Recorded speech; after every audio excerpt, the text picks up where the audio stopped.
This one time for the text. This one time for the phone line. Whole time, wonder what they gonna do next. You know, I just wish you guys would stop the quibbling.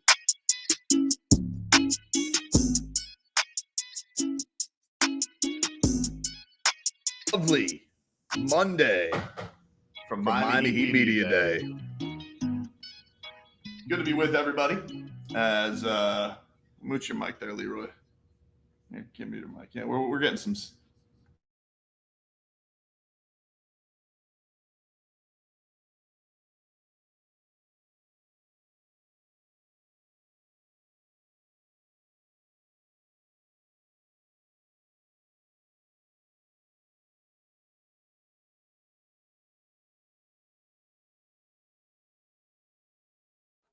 Can get that rolling along, but yeah, okay. Hey, Dan, we're on access too. That would help. What's up, buddy? How are you? I don't know. I woke up 10 minutes ago. Dude, I appreciate you stepping in. Yeah, I know that he is here last minute, so we appreciate you stepping in, buddy. Thank you for that. And yes, it is back, man. It is a Miami Heat Media Day live from our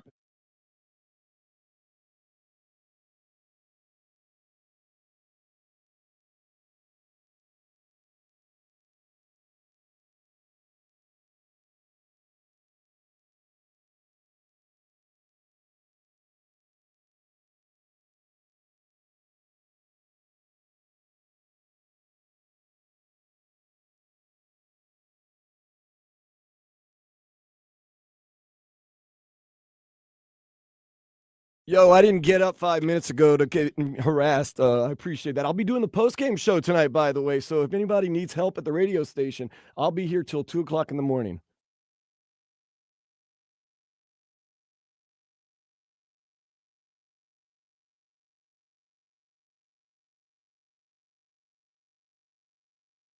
Oh, don't forget, we got a Panthers preseason game. That's going to be on 560 WQM. Yours truly will be working it. I got you.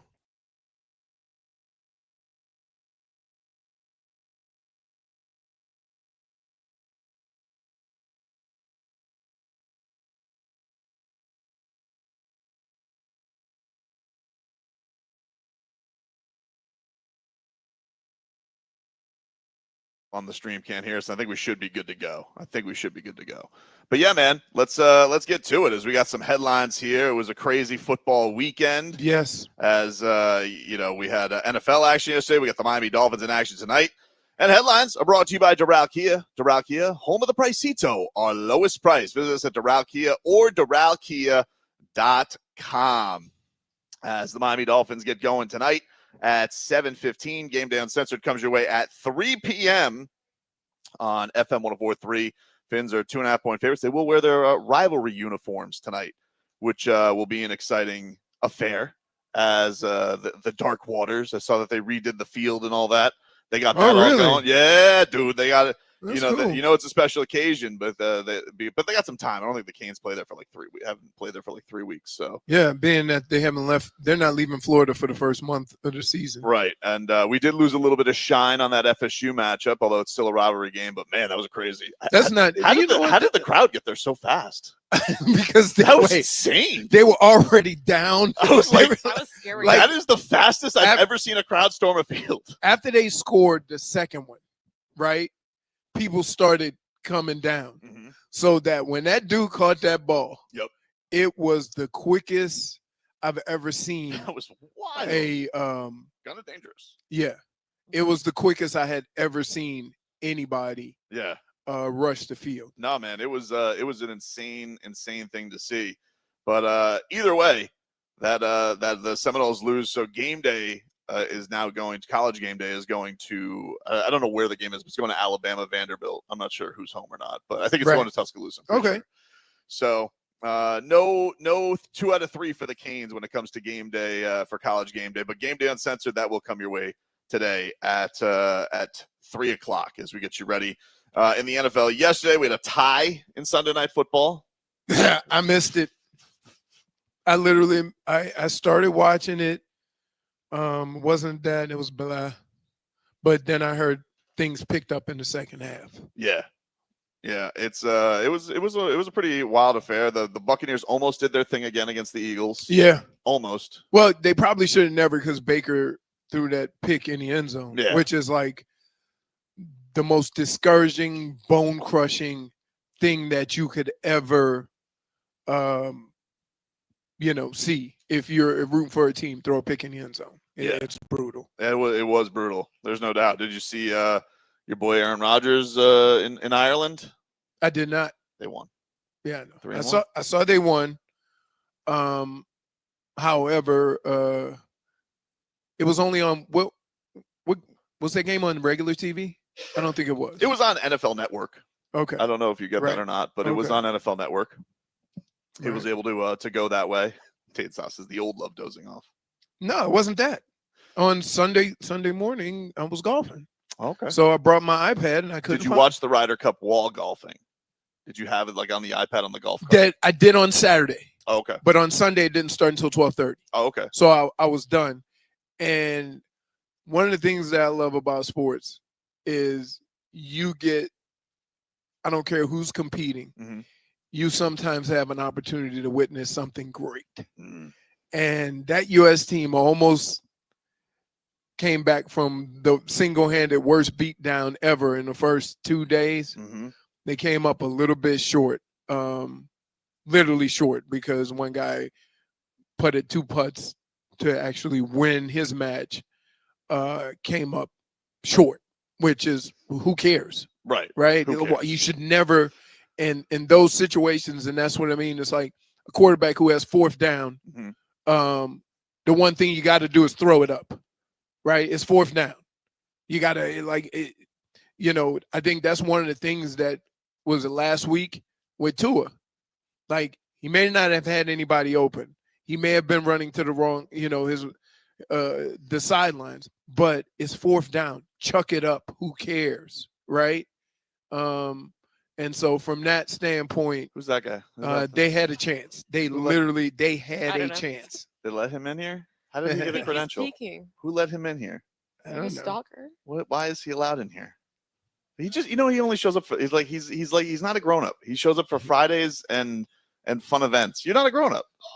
You're not a grown up. Don't look at me like that. Okay, yeah, you're a member of the media. Oh man, it's crazy. So a lot of good, college football. You had a lot of big games. You had some big games going to overtime. So on Friday, you had Penn State and Oregon. Yep, Oregon moved up to number 2. So Penn State just can't. Penn State just can't. There's certain humps they can't get over, and Oregon is one of those teams, right? Like, they're the outlier in the Big Ten, just with how they play.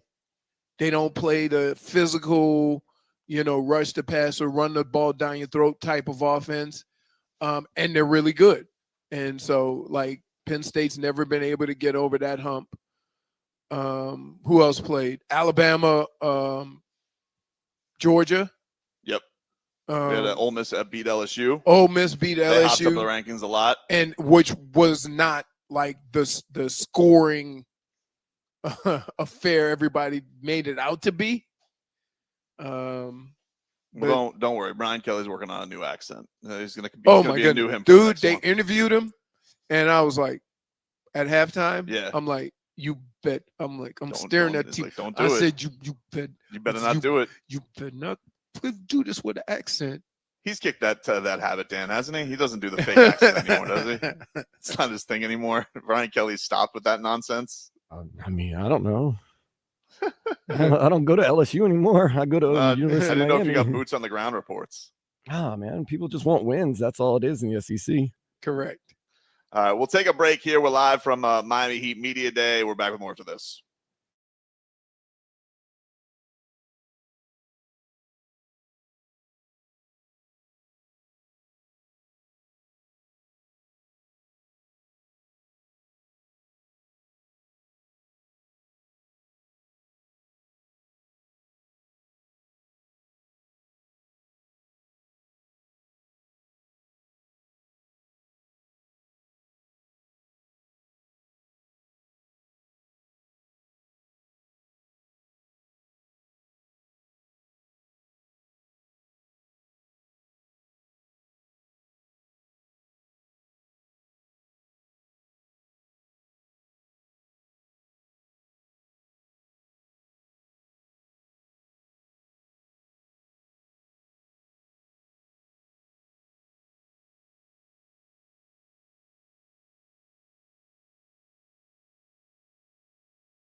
IRS. They tell you to be afraid, to be scared.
Welcome back, everybody. Tobin and Leroy here with you. We are live from Miami Heat Media Day at the Kaseya Center. We are streaming live on YouTube and Twitch, 104.3 WQAM on YouTube and Miami 104.3 WQAM on Twitch. We got coming up later. Football Monday. We got a football Monday rewind. We're rewinding, even though this is kind of our football Friday, technically. This is kind of well, or we could just go with game day. It is, yeah. It is our game day. We got that all going on. Yeah, so I know what I need to see. I don't know about everybody else. Why you got to look like you smelled a fart, J-Fig? Because it smells like somebody just dropped one right on the floor. I don't think that's what that was. That looks like she just saw Solana or something like that. Hey. No, I just nailed it. I was gone for 2 seconds. Nailed it. We're back already. Yeah, it was. You know, that's how it's not like Friday. We're rolling, baby. Yeah, Friday. Friday, because I talked through so many breaks that we have long breaks. Okay, that's great. But yeah, so right now it looks like at the midst of Heat Media Day, Spo has spoken. Tyler Herro is at the podium. He says, "I'll be back in the next 8 to 12 weeks." Around there, I'll be back soon. So your theories were correct, Leroy, that this may be a little bit longer than 8 weeks. They said around 8 weeks. He used that semantic samurai. Back means he'll start basketball activities. Doesn't mean he'll be back to playing. Right. So, like, yeah, man, there's certain injuries that just throw up a red flag for me. One or all foot injuries, because you have so many different bones in there that you really don't know what they did when they tell you somebody had foot surgery, they could be reattaching ligaments. There's so many different things that they could be doing that you're just not aware of. So I'm always worried about that. But a lot of times when you have foot surgery, there's some type of screw or suture that's required to help it heal. The other one, bone bruise, and high ankle sprain. Yeesh. Bone bruise, high ankle sprain is like random injuries that could be anywhere from a week to a month. You just don't know. And so anytime I hear that, I'm like, especially in basketball, bone bruise, oh my goodness, that's the worst. So I knew it would be a while. I didn't know how long, but if you have foot surgery, right, that means that he probably had to get something put in there to help it heal. And that's just being familiar with basically all the injuries. You've had all of them. You're just telling us about a new one. You're going to get fixed. Just like I can't. That's But guess what? I've come to the conclusion that, man, live your life, right? Like you wouldn't know it if I didn't tell you, because like who cares? Everybody got struggles. So I'm gonna live my best life. It's something, man. Yeah. So I will say though, it hurts. The knee. Which one is it? I mean, Both of them. Both. Well, right now I have the knee. No, just the left one is swollen up, and we have issues with that one. We're gonna work on that, but I'm not gonna do it during football season. Okay. Because Priorities. no, because listen, I'm also a child, right? That's true. We know. I like to golf. I don't want to miss 2 or 3 months of prime golf. So once hurricane season's over with, and then we get into the season, right? And get into the prime time golf season. I don't want to miss that. But here's the kicker. If I have it done now, I'll be done right at the end of hurricane season and right when we get into golf season.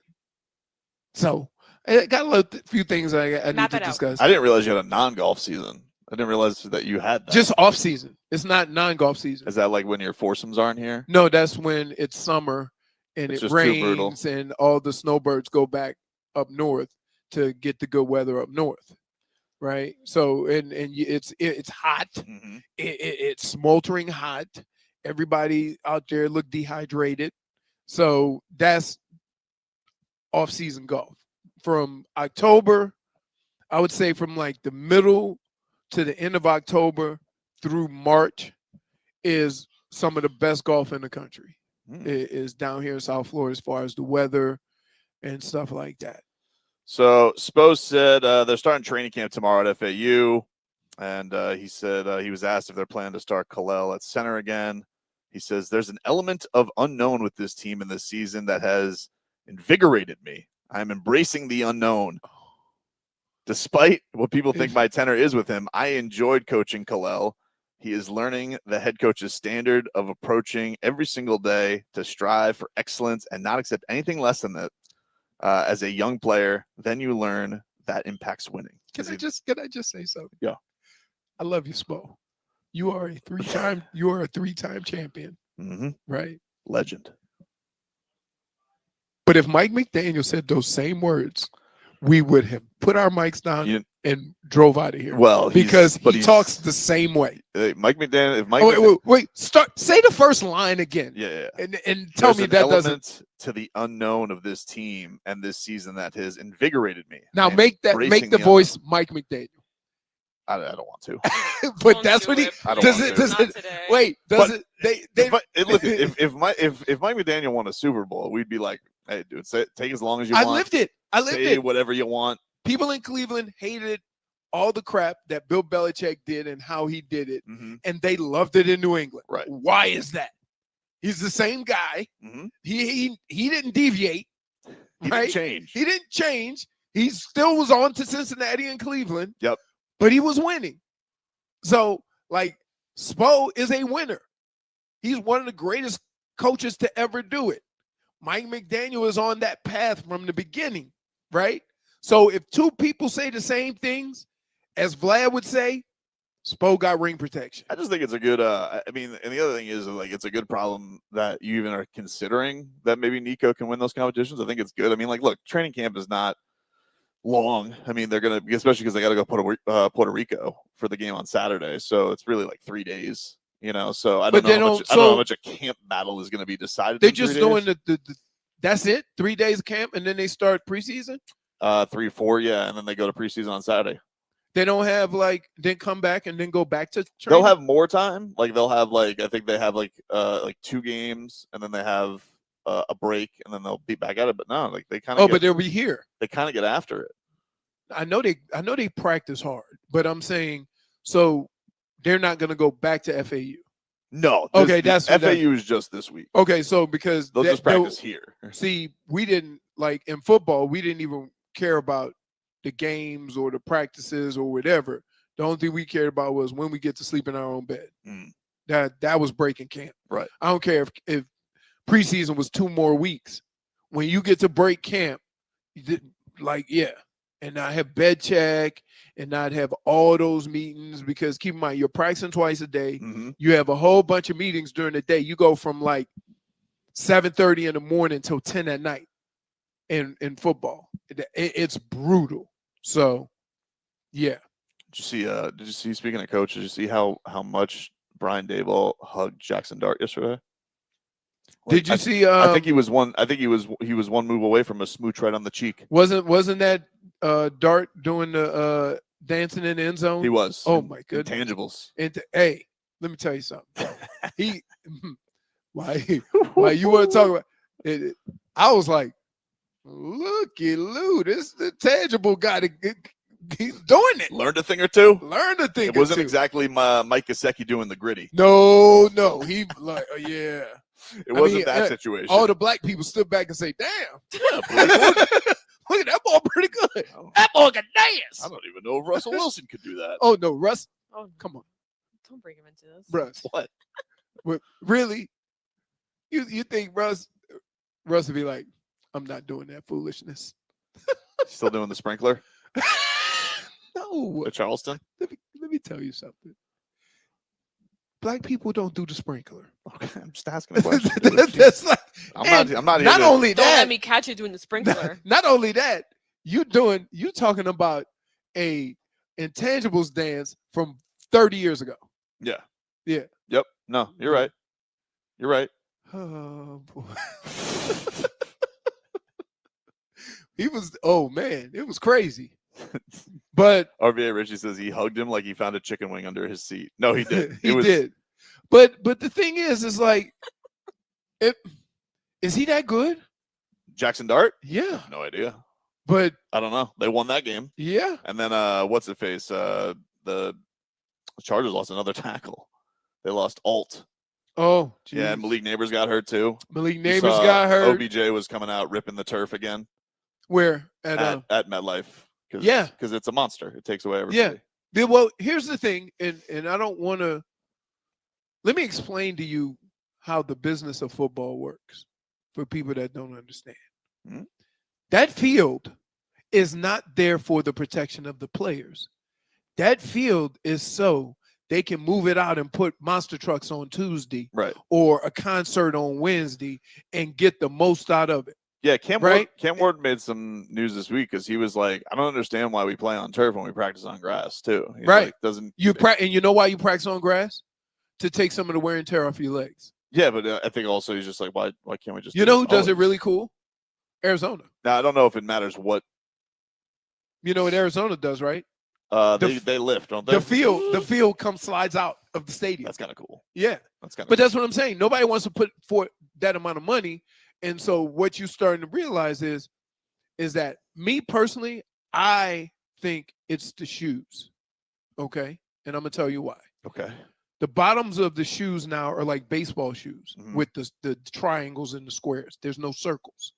So I think sometimes the traction is too much. Gotcha. And guys are tearing certain things. Whereas before, all football cleats with separated football cleats from baseball cleats were the baseball cleats had the triangles and the football cleats had the circles. So you could get traction, but your foot could turn. And it's I know I can't do a study to prove it, but I'm telling you that having great traction is not always the best thing. I never wore turf shoes on turf because I didn't like the little nubs. So you wear sneakers? Yeah, I didn't like the little nubs. So I never like slipped. I don't like it. What? I don't like that. No, if you look at turf shoes, they have little nubs on the bottom. I know what they are, but I didn't like how you milked it. Like I didn't like that. Nubs. No. No, did you? You didn't like that either, did you? It was a little weird. Hey, nubs. Why does your beard not match your hair? It looks like microphone looks so small in his hand. It literally looks like you taped a beard to your face. Why does it look like you robbed some member of the extreme team here? We'll take a break. More to come here from Heat Media Day after this.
Welcome back, everybody.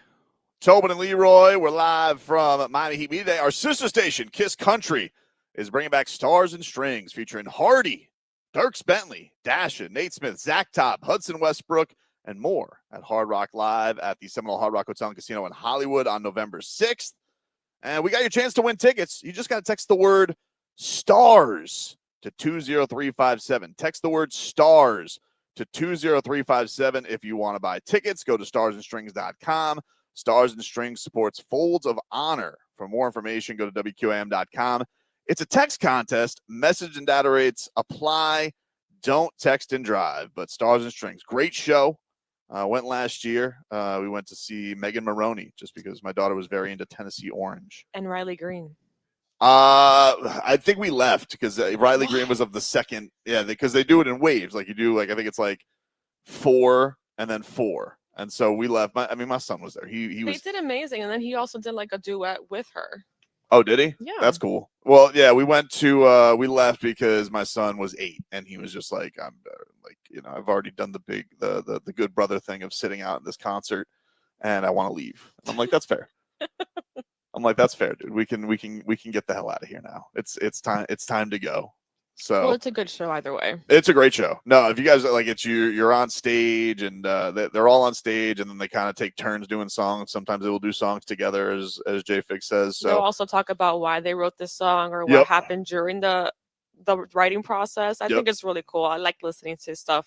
I don't know if there's a Mets fan that's a country music fan, but they could call last night how the fish ended our season, because what a delight. Yesterday, the Miami Marlins beat the Mets 4-0.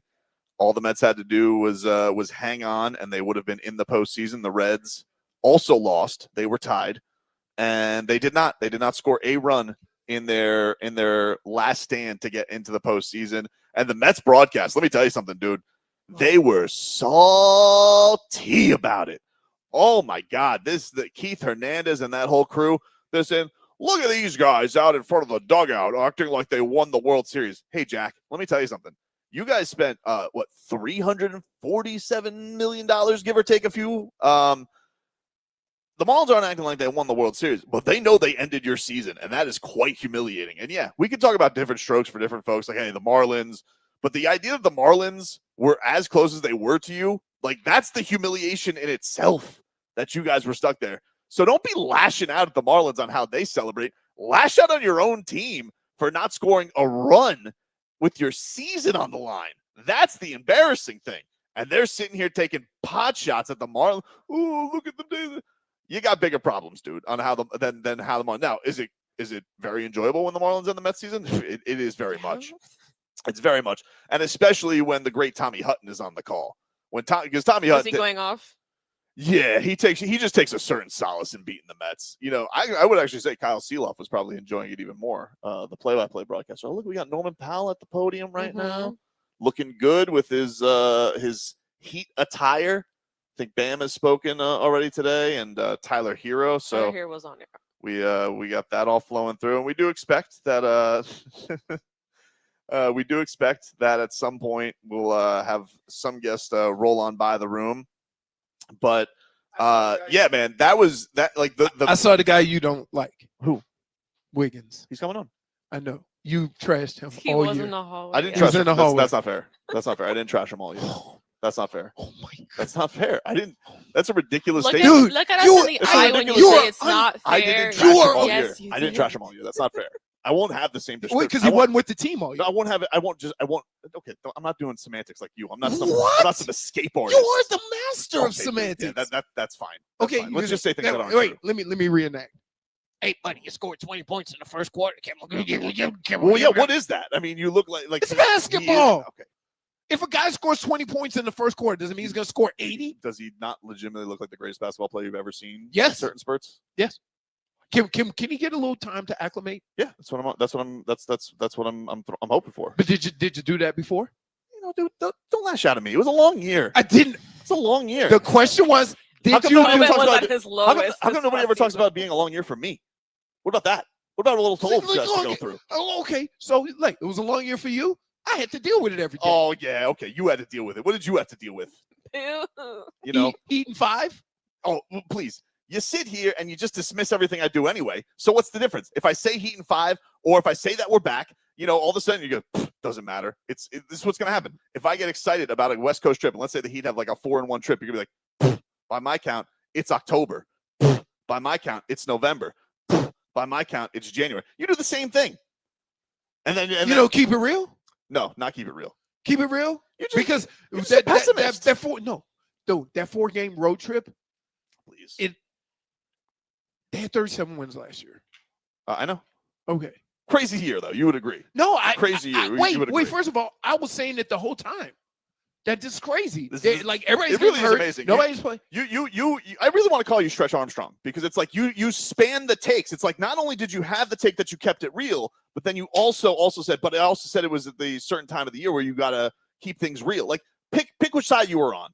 Pick which side, because you just had both takes. I'm on the side of reality. What does that mean? That means what does that mean?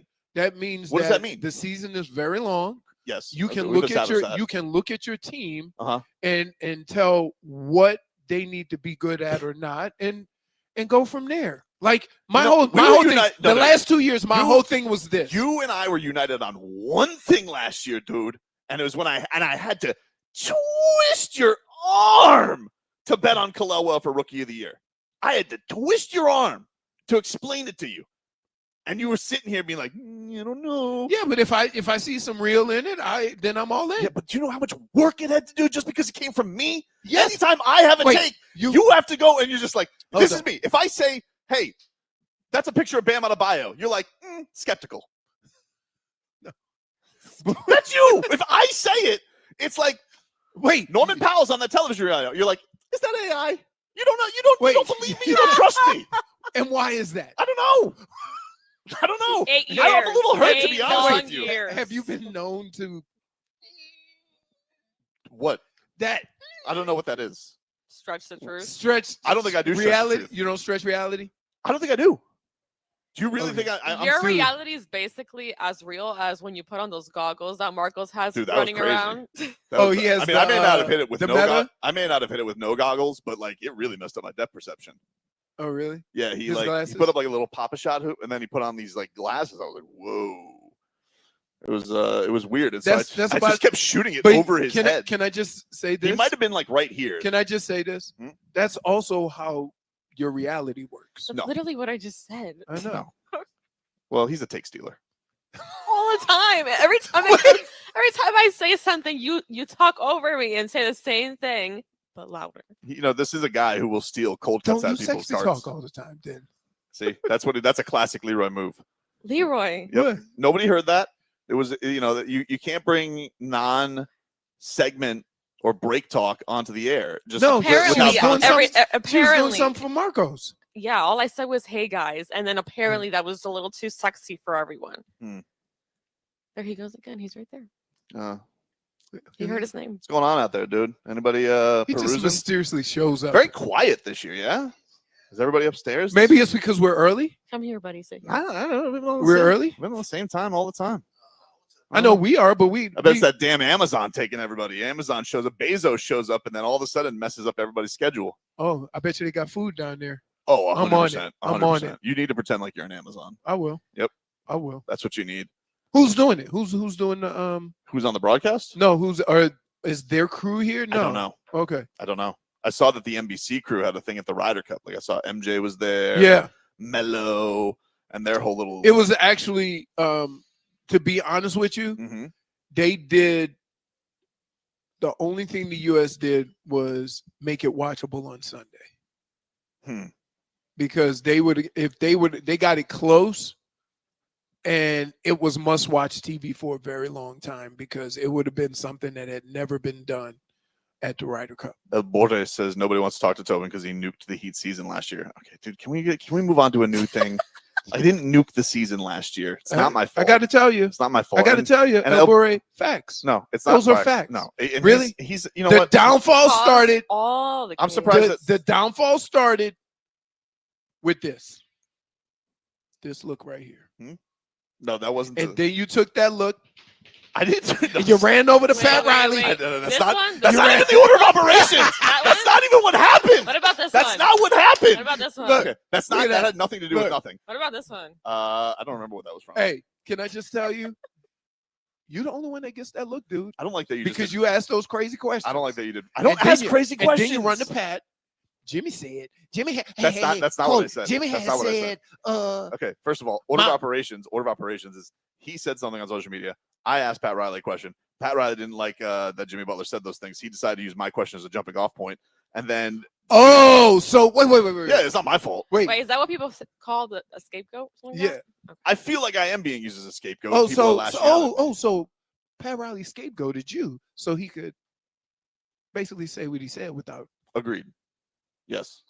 Agreed. Then how come? Can I ask you a question? Mhm. It's a legitimate question. Sure. Everything controversial that I say controversial. Okay. Relax. Everything controversial. Didn't have to walk it back. There you go. Sure. See, this is exactly what Wasn't Pat too Riley sure. did to you, right? Everything that Pat Riley said that went national, you were on the other side of the mic. Like the last 5 years. He's always on the other side of the mic of chaos. Yes. Not this year. Yes. Not this year. Yeah, you haven't, because Pat Riley hasn't spoken yet. That's the We only haven't reason started. why we haven't started. It's fresh I air. I bet you if you were Has going, it happened twice in the last 5 years? Yes. and that's the only 2 times it went national. Is that not correct? Yeah, but it's not fair. Like you're Then taking what do you things out mean? of context. Is it? Wait, is it a fact? It's like two. Whoa! Is it a fact? Those are things that happen. No. Is it a fact? I mean, if you want to describe that as a fact, then fine. That's a fact. It is a fact. Things that happen are facts. What are you talking So about? let's put 2 and 2 together. Every time Tobin speaks It's not fair. to somebody powerful in the Heat organization, chaos erupts. So whether it's a star player or the guy who runs the show. Do you know how many things that like I'm not. Those are the only questions I've ever asked in my life, though. And guess what? Look at the trouble you caused. I'm not a troublemaker. What? I'm not a troublemaker. I'm not. Dude. Like, I don't like this. You know what? I'm gonna start calling you Loki. What? Loki. That's it. Loki. I'm not a You're troublemaker. Miami Heat Loki. No, I'm not. I'm You not. are. Man, that's Mischief. gonna stick. Mischief follows you everywhere. Why would I want to cause the Heat trouble? I love I ask the Miami myself Heat. all the I time. know- Somebody who loves you, the Heat, you sit sometimes here, who has to deal with my boy every day. no, I say, you sit why here. does Loki have to do what he does? Stop saying that I'm a he's- troublemaker, though. Like he's it's not fair. You're an agent of mischief. Okay, that's not fair. An agent of mischief? Yeah. That's very strong. I like the name. Are you not? No, I don't think I am. Then explain to me why People had feelings. all the chaos that was surrounded the Heat the last 5 years have all started with you talking to all the parties. Okay. I just didn't answer that question. I don't know. Agent of chaos. I'm not an agent of chaos, dude. Agent of mischief. I'm just hanging around. Just doing And my how thing. come I think after you should all just this accept it, situation, embrace the name. I like it. after all the Fits well. situations, you give the smirk. You No, that's give not the fair. smirk. I don't give a You know, smirk. You give the smirk. I don't give a smirk. You do it to me all the time. I've You've when been you know doing you it- get ready. I've had to you've be been through some doing it this really- entire segment. You know, I'm here when this team is down and Yes. down and out and Yes. and multiple buzzer beater losses last year. And you Nope. don't say anything about No, that. nobody questions your love and your fandom for the Miami Heat over the years. I'm not questioning that. Mhm. My question to you is, with the job you currently have, Sure. why is the most chaos that's hit this team in the last 5 to 7 years all started with you? I don't know. I don't know. What is that? Who Wrong did place, that? I just that wish you Jay guys would Salter? stop the quibbling. Stop the quibbling. Oh my goodness. But then I'm telling you, like, I'm just putting 2 together, baby.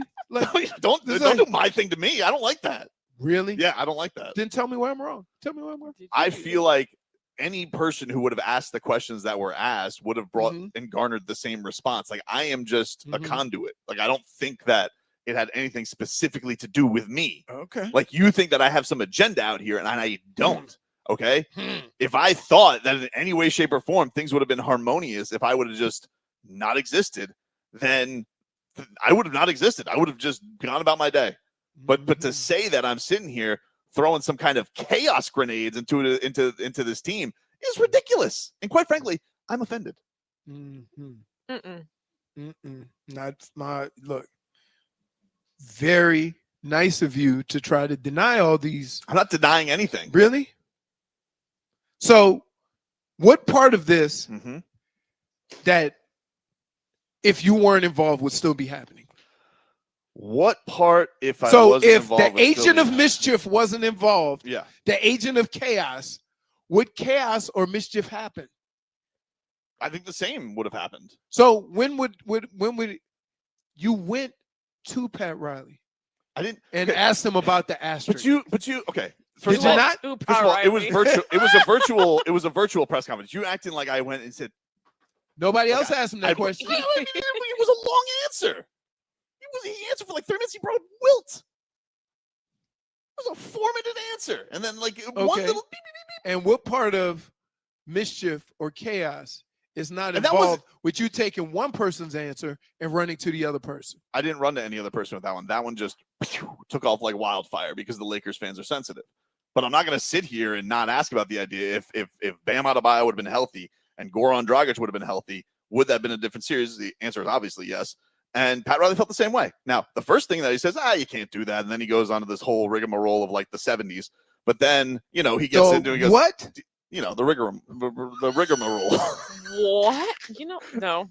I'll take Give him a you, -1, please. You literally sounded 200 years old. No, that's not fair. Really? No, that's not fair. I can't even spell that. The whole point of it is that it didn't go Neither can anywhere. he. It wasn't anything of like -1. Thank you. Sorry, Dan. It was it was just a genuine curiosity of how the man felt. What's wrong with that? I know you, right? But everybody doesn't. They always come to me and say, why is Tobin always at the center? No, people don't ask you that, dude. Oh, no, You know nobody's what? ever asked you People that. do be asking Pete, me that. I'm They telling ask me you. also. Nobody's ever asked you that. What? I get DMs of this. Let me get this straight. that's You guys Tobin. are sitting here telling me that strangers have come up to you and said, Yes. how come Tobin's always ruining the Miami Heat? No.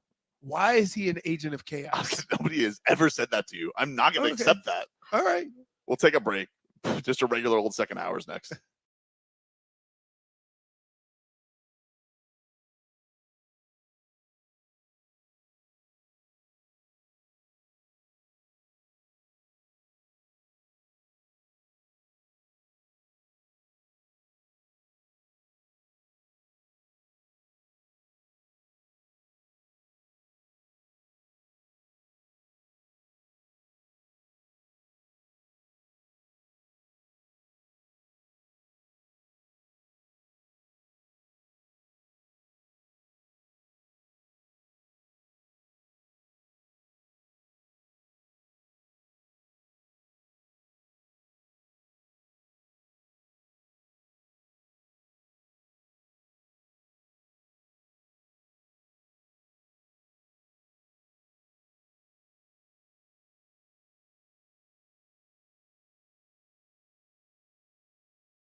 All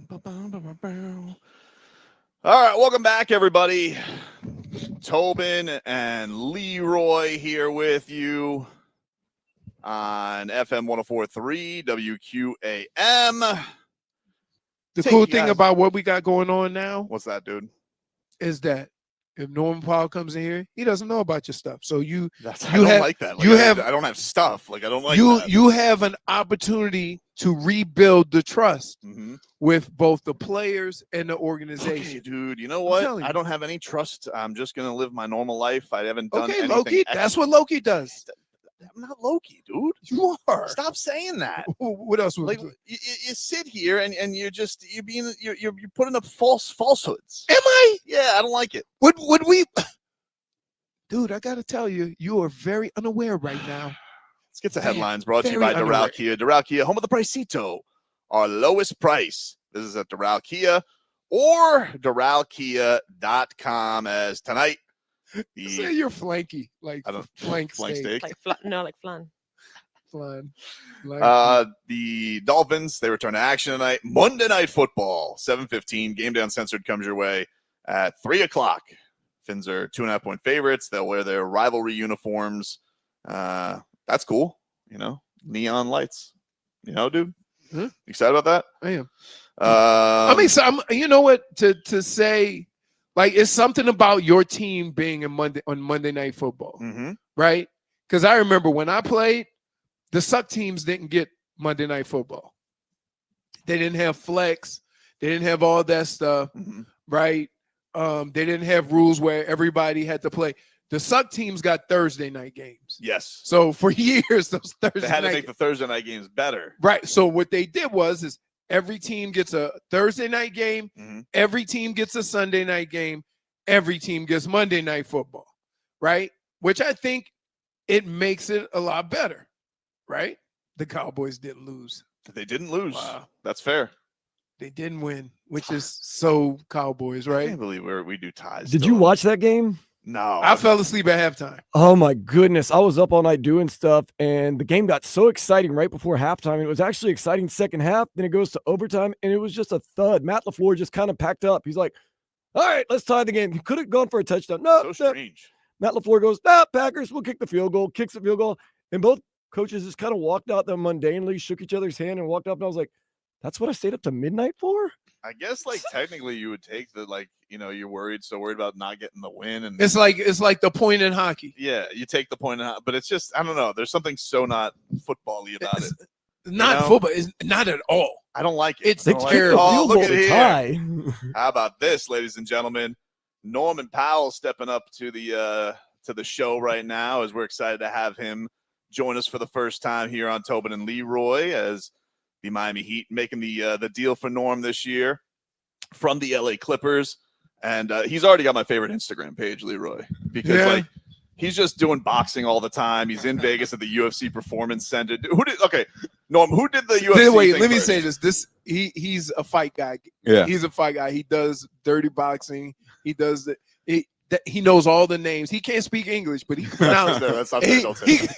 pronounce every fight name perfectly. Nice. So Norm, who came up with working out at the UFC facility first? You or Kyle Lowry? Oh my gosh, probably Kyle, because he was in Vegas before me. Okay, I was wondering that. I was like, because we always would see Kyle there, and I was like, oh, Norm's doing that too. So that became your home Vegas. What led you out there? Well, one, the taxes. Yeah, that's you know, financially, it was better. But I've always loved Vegas growing up.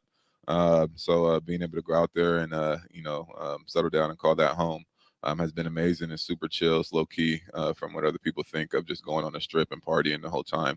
When you're a resident there, it's definitely a different vibe and lifestyle. Well, we love going out there for the fights. We saw you went out for Crawford Canelo. How was that?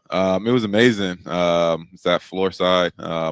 Being in Vegas, you know, a lot of the fights are out there, so I've been able to see a lot of fights, which is actually cool. I did went to the Sphere and saw Sean O'Malley and Marab. Oh man! So that was cool too. I've been to a few Canelo fights when you fought Bivol. So it's fortunate being in Vegas and being able to go see those fights. But that Terrence Crawford and Canelo fight was definitely amazing. See, basketball players a little bit different because I stayed in. I didn't know where I wanted to live. Mm-hmm. because I played in Cleveland, so I didn't know what. So I picked a bunch of spots to live a summer. Yeah. I stayed in off season in Vegas, but the problem is in December, January, and February, the weather is miserable in Vegas. It's cold, it's windy. So I didn't end up getting a place. I just spent like one off season there. Yeah. But your off season is a little bit different. Best time, right? Yeah, exactly. It's hot, but it's cool. Time. It's peak time. Yeah. So people don't know that though, that Vegas is super cold. It's cold, windy, it rains. Like you want to talk about it's like if it rains for like 5 minutes in Vegas, they act like a hurricane came through. Yeah, like, Category 5. Yeah, it rained 2 inches. The sewer system there is bad, so it floods and everything. Right, it's crazy. It was crazy. So, I mean, just what has been your first reaction to being in Miami, man? Like, what have been the first things that have popped out of you being down here? I need bug spray. The humidity is crazy, so it brings out a bunch of mosquitoes and things like that. So, but it's been great. Just being here, meeting the guys, getting situated, getting the lay of the land. Everybody's been so welcoming. I'm just excited to get going. I'm excited for training camp. I'm excited for the year. I think we have a great opportunity ahead of us. I think we've got a great group of guys that are hungry and ready to prove themselves, especially the young guys. I think we have experience, top to bottom, from veterans, from me, Wiggs, Bam, who have been through it and know what it takes, and is ready to go out there and, be a team that people don't want to see offensively and defensively. A team that's a top team in the East going into the playoffs. Yeah, from your standpoint, I know you said when this initially happened, there was a bit of a shock to your system, but like, when did it settle in, like, that you were genuinely excited about the opportunity? Because you go from a team that was very good in LA and you're having an amazing year there, and now you have kind of this new thing in front of you. Did that take a minute to settle into your mind? And then, like, when did it go into excitement? Yeah. The initial, just of what you said, you're coming off the best year of your career. You're talking to a team about contract extensions, and then you get traded. But I think the moment I got back, because I was traded in Venice when I was on vacation, when I got back during summer league, and my first weekday, Monday, for my workouts, Coach Spro brought front office, coaching staff out there to watch my workouts, and that's when it like really officially like settled in, where it's like I'm here, and right. Hearing them and talking to them, and just hearing them on the sidelines of me watching the workouts, and I'm going through my workouts, and they're talking about different things and excited. It was a great workout for me too, so that was a plus. But that's when it like kind of like hit me that like I'm here, and there's a great opportunity in front of me, and they're excited to have me. And that's when the excitement really started to kick in. Could you move any farther away from where you were too? I know, it's crazy. Right? It's a I don't think I've ever had to go that far, but is that a big, like a change? Like you just talking about the bugs and the humidity. Like you spend your whole life unless you travel against another team, you ain't dealing with humidity in LA or in Vegas, and then you come here, it's like, ugh. Yeah, I think it's just getting used to it again, because my first couple of years I was in Toronto, that was different because I came out of college, so you don't really know what to expect. But getting back to LA, your SoCal kid, family's there, everybody's able to come to games, holidays, things like that. Now it's a big shift from that, you being comfortable in that little box right there. I can go to Vegas, I can go to San Diego, I can go back up to LA. Right. Now coming all the way back to the East Coast. Being away from family and missing those special moments that you used to miss, and you got the chance to experience again, going back to missing them. I think that's going to be a little bit of a change, but it comes with the territory and the job. But yeah, I think that's the biggest change that I gotta get used to again. I gotta ask you about a South Florida sports connection, because we've been noticing this on Boots on the Gram, right? How does your relationship, where does it come from with AJ Greer from the Panthers? That seems like such a random connection. I'm trying to figure that one out. What is the deal there? Oh yeah, we both attended a program with Fanatics, and they had this athlete immersion into business, where they took some players from hockey, basketball, I believe the NFL, because I met Todd Gurley there, and we it was a 3-4 day experience, and you're sitting down in these workshops and taking these classes with different professors in business and just learning how to use our brand and our platform to get us ready for the business side of things post our sports. And he was there, and we were able to talk and connect. Super cool. So now that I'm down here, hopefully we'll be able to connect again and link up and support each other. Yeah, he's a pure maniac. Yeah. I mean, he's like one of these guys that just bashes everybody's face. Yeah, in on the literally, ice. literally. But off the ice, he was super cool. They're all like that. Yeah, it's the craziest thing, right? Yeah. Like basketball is the crazy guys are the crazy guys all the time, right? for But sure. football, there's a mix. Mm. But hockey, it's direct opposite. Like Yeah. what you got to do on the ice is not who you are off the ice. For at sure, and all. they're sitting there talking like when the group of them, they're talking about the times they've played and met and this and the other and the different like hits and things like that. I was like, if somebody hit me like that, there's no we ain't way gonna be friends. There's no way we're friends away from this at Right, all. right. A couple more before we get you out of here, Norman. So that you talked about that Spo meeting a little bit, but like the early talks with Spo, like what's kind of stood out to you, the plan that he's got for you, how fired up is he, and how fired up are you for what he's got for the table for you? Super excited. One, to be finally playing under him and seeing him work and his approach to the game. Everybody that I know that have come through this Miami Heat organization has nothing but great things to say about Coach Spo and what he's able to do, his mindset, and just the way he's able to manipulate the game and put guys in position for them to succeed. I'm super excited about that. And then how he sees me alongside Tyler. I know that he's hurt, but being able to use both of us on both sides of the floor, one in one corner, one in the other corner, playing off each other, coming out that DHOs, catch and shoots, being able to be put in different positions to succeed. He definitely wants me focused on the defensive end as well. So I'm excited about being challenged on that side of things, but definitely opening up my offensive game and being aggressive, being a go-to guy, and guys playing off of me, Bam and Wiggs. So it's a more responsibility, but this is the responsibility that I've been looking forward to, and I told him that he can count on me in whatever situation he has me in. I'm ready for it. And last one, saw that you were very excited that you get the opportunity to play with Kel'el Ware. That's a big lob target. Yeah. How does that chemistry develop? Like, you had a great year with Zubac and everything you guys did with the LSU. Like, do you see elements of like how you can get that connection going with Kel'el, or do you kind of feel that out in camp? Yeah, I think it's going to be a fill-out process all year. Talking to him, getting that chemistry built. It starts in camp. How I like screen set, where I want him to be in the pocket, when to roll out, reading the level of the defender in the screen, the center that's guarding the pick and roll, and areas and spots that I want him to be in for those lob threats, for them pocket passes, and just playing that weak side dunker when I'm attacking and looking for those lobs there, drop off passes. Is going to be a lot of communication, staying after practice and working on a few things so we can get that timing down, so there's no moving screens for him as well. So it's just going to be a development all year long. I've learned from Kyle and how he worked with Marc Gasol and Serge. I've learned from Dame how he worked with Nurk. I learned from James and how he worked with Zoo, and they were able to build that connection and always finding and knowing where they're supposed to be at. So having Kel'el and then having Bam as well in those pick and rolls and things like that, being able to play through those guys will be huge for my game as well. Nolan Powell, welcome to Miami, man. We're happy to have you down here. Appreciate it. We'll take a break from Heat Media Day. We're back with more after this.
Sounds like something. We should make a video holding some ribs.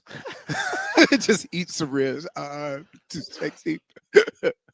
Sometimes what's going on in that head of yours, man, I don't know. I do. I mean, I don't know, dude. Hey, I was also telling you. Are you hungry already? Is it snack time? How media works. Mm-hmm. They go, man, it seems empty this year. I'm like, hell, when we were 3-13, we had to interview ourselves. I also think that I remember last year they had to go to the Bahamas that day, so I think it was just a lot more fever pitched last year with their stuff. No, it was busier for this reason, because the only person that everybody wanted to hear from was Jimmy, and he was late. And he was late, so people would. He was. Well, you were there long enough to get the look. Allegedly, that wasn't the same day. It wasn't. No. Allegedly, it was. That was months later after a suspension. So, dude. Yeah, but it's weird because you want, as a coach and probably an organization, when you go through what you went through last year, you want to kind of hunker down, get some work in, and you want to concentrate on task at hand. Hunker down. Isn't it hunker down? Honker. That's what I said. No, you said honker, dude. What is it? Honker down is different. No, it's not. It's honker down. I'm not sure. Wait a minute. See what I mean? What did you just? Am I crazy? Did you just say rigmarole and you telling me about honker? Did this man just say you're gonna honker down? What are you honkering down? Hunker down. Food. Going to a honk dunk? No, of course not. Not an intangible. I can't go to one of those. What are you doing? Leroy, a hurricane's coming. You start honkering down? That's a point. Hey, what are we doing, Dan? Dan, what are we doing? All of a sudden, are you jumping into? Don't lash out at All right, Dan. I'm not. So, back to my point. There's no chance. No. I'm listening. I'm sorry. I would just say apologize. that it's kind of a task at hand thing. Right.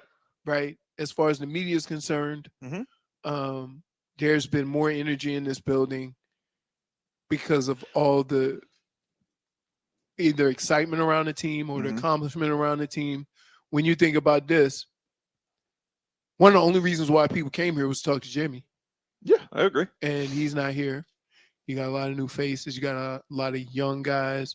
And to be honest with you, other guys on the team don't have that same energy in respects to interviews. So, and I don't think the team cares. No, I think they would rather not do this day and just go to work. Oh, of course. Especially Spo.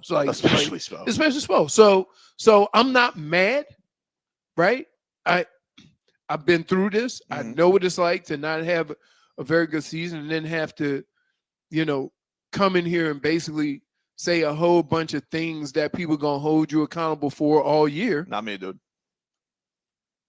I understand things change. Why are you lying to these people? I'm not lying. Were Dude, you not? Are you guys not excited? Your emotions are about as fragile as a wet paper towel. That's ridiculous. It is. I'm telling you, you're up and down the ebbs and flows of the season. You're not? Nope. Task at hand. You went from heating 5 to yelling at the nicest guy in the league. Look, I think we all shouldn't be judged by our worst moments. Okay, Loki. So that's what Loki would. Trying to do. That's what Loki would say. I'm a changed man. That's what Loki said every time. I'm very mature. Loki said that every Avengers movie. Gary's looking at you funny. Okay, Wait, I understand. Loki said that every time. And Thor, he says, I lure him over and then stab him. Right, but I would rather hurt with the Heat than not have it. So I missed. No, I'm not. Listen. Nobody says we don't all hurt when the Heat don't do well. Right. See, you're missing the point. You're changing. I'm not changing. My problem is that if they win the first 3 games of the season, you're gonna get a hotel reservation for the championship. Well, right off the bat, we're gonna show the Magic what's up. Trust me. Never we're gonna beat show the them what's Magic up. early in the season. What? Never beat. The No, we're Magic going to. Okay. We're going to. See, Franz Wagner. First of all, he already has the Super Cup in mind. All right, he knows what Nico did to him with the Super Cup. All right, he's lucky He's lucky Finland got hot. Lucky anything can happen in a one and done scenario. Okay, so Slim Jesus, he got hot. That other intangible on Finland, he got hot. All right, unlucky break. But Franz Wagner remembers what Nikola Jovic did to him in the Super Cup. You just hit somebody with the other intangible. Yeah, I forget what his name was, but he was. I mean, is it safe to say? Mm-hmm. I'm gonna go out on a limb here. Yeah, correct me if I'm wrong. Finland has all intangibles. Yes, I believe so. Sweden didn't, which I was a little surprised. I don't remember the guy's name. You know how they have like rando guys, like, yeah. Wait a minute, that guy's from Atlanta. Mm-hmm. Now all of a sudden, that's what it was with Shane Larkin. Shane Larkin, right. Turkish Kyrie. Right. I know. I went to school with his dad. You did? Yeah. Barry Larkin went to school with you? Yeah. That's a hell of a you, Glenn Rice, Barry and Barry Larkin, Glenn Rice, and Jim Abbott. Damn. They had a good baseball team. That's good. I would hope so if they had those two guys. Yeah, they went to the World Series. I think Barry Larkin was earlier.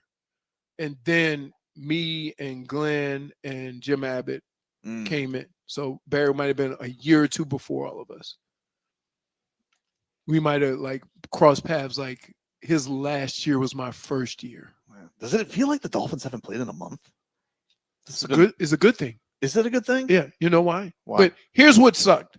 I'm gonna tell you what sucked about local football.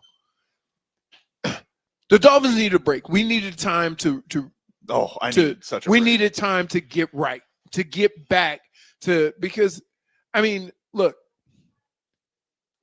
they've gotten better. Mm-hmm. They still aren't up to speed to winning consistently. And they've only played 3 games, and we've already executed them, right? And then but that's the nature of it. It is the nature of it. The feel good had a bye week this week, and so the combination of that, it makes you hate watch, right? Yep. Yeah, you can come on in. It makes you hate watch, and so I found myself rooting against Florida State. You know, probably not the best thing to do. Well, trust me, dude. I mean, I can't believe they blew that game either. I root against Ohio State. I was very confused by that. Even though I have a lot of friends. I don't understand how that crowd got on there so fast. On the field? Yeah, that was really dangerous. Dude was celebrating, and he had 10,000 people over top of him. Andrew Wiggins joining us here live immediately. Hello, Andrew. How are you? I'm good. How you doing? It's good to have you here, man. Are you more comfortable now? Because that middle of the season, that's rough, man. It's like middle season is a little different for sure. And you ain't take a short trip. Mm-hmm. Yeah, I'm happy though. I'm excited. Yeah, I'm excited. What's the most trades you did in the middle of the year? 2? I went from Cleveland. The team moved to Baltimore. Not just me. The team moved to Baltimore. Then I went to Carolina, right? And then in 3-4 games, then got shipped to Minnesota. All in the same, like it was within 2 months. No, that's tough. And I had only played for one place, all in the same general area where I went to college. I went to Michigan, then ended up in Cleveland.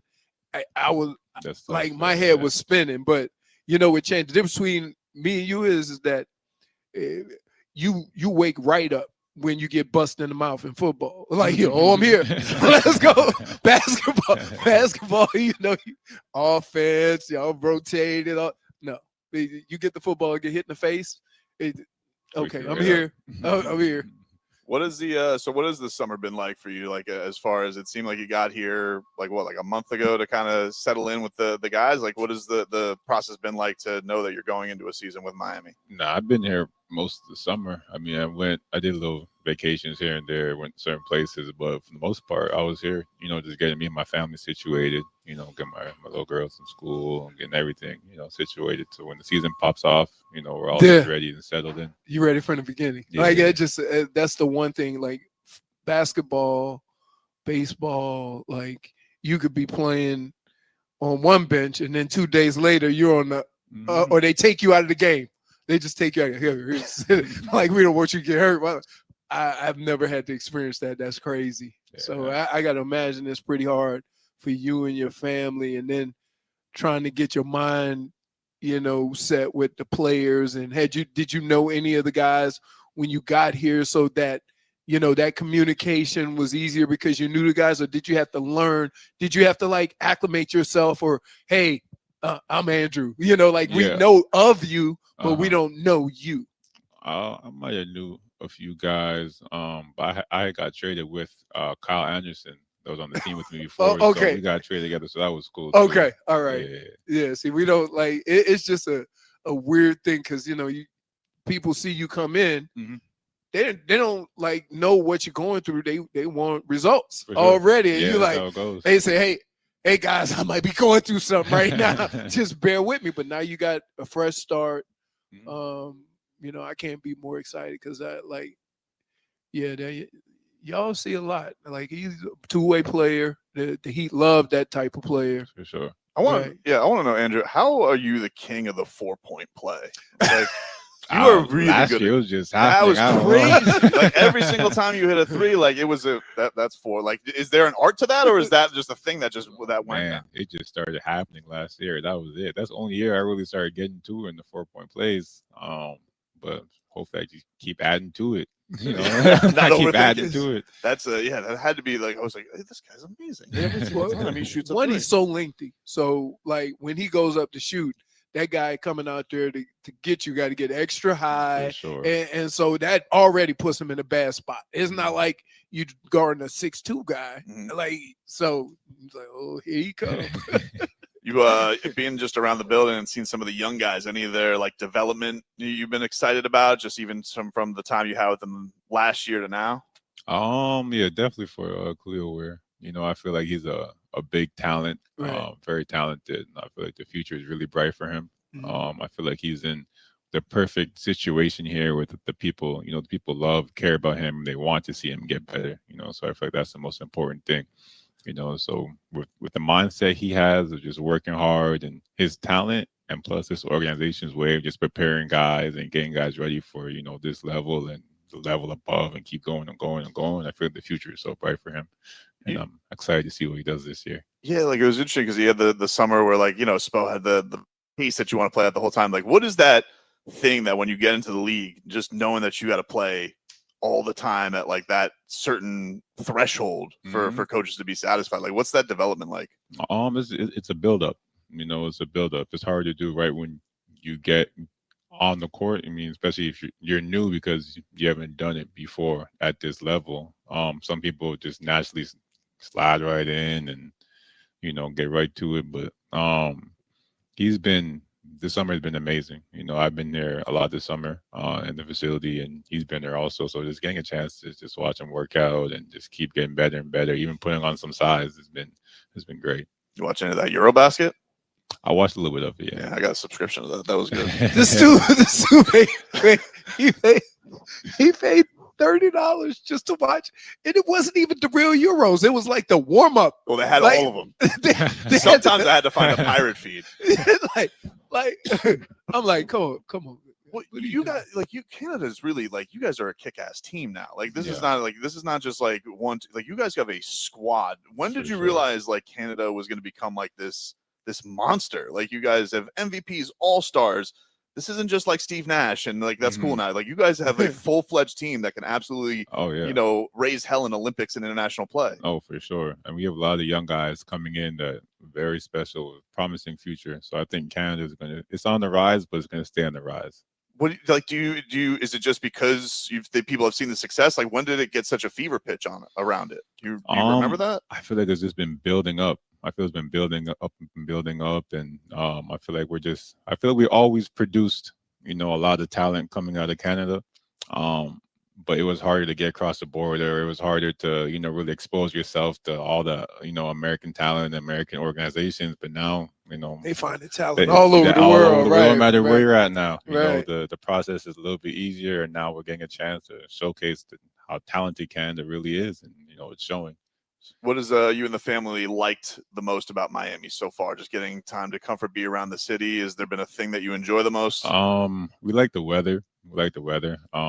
I'm from Toronto, so it gets cold up You there. haven't had a hurricane yet, huh? Nah. Okay, I'm gonna check in on you. Yeah, I'm not close to the water though. I made sure I ain't going close to the water. But it's not even that. It's not even that. You'll see. I can't explain. It don't have to be a bad one. Yeah. But when you can't get toilet paper and water because everybody hyperventilating in South Florida, you'll know what I'm saying. You know what? That Leroy told me.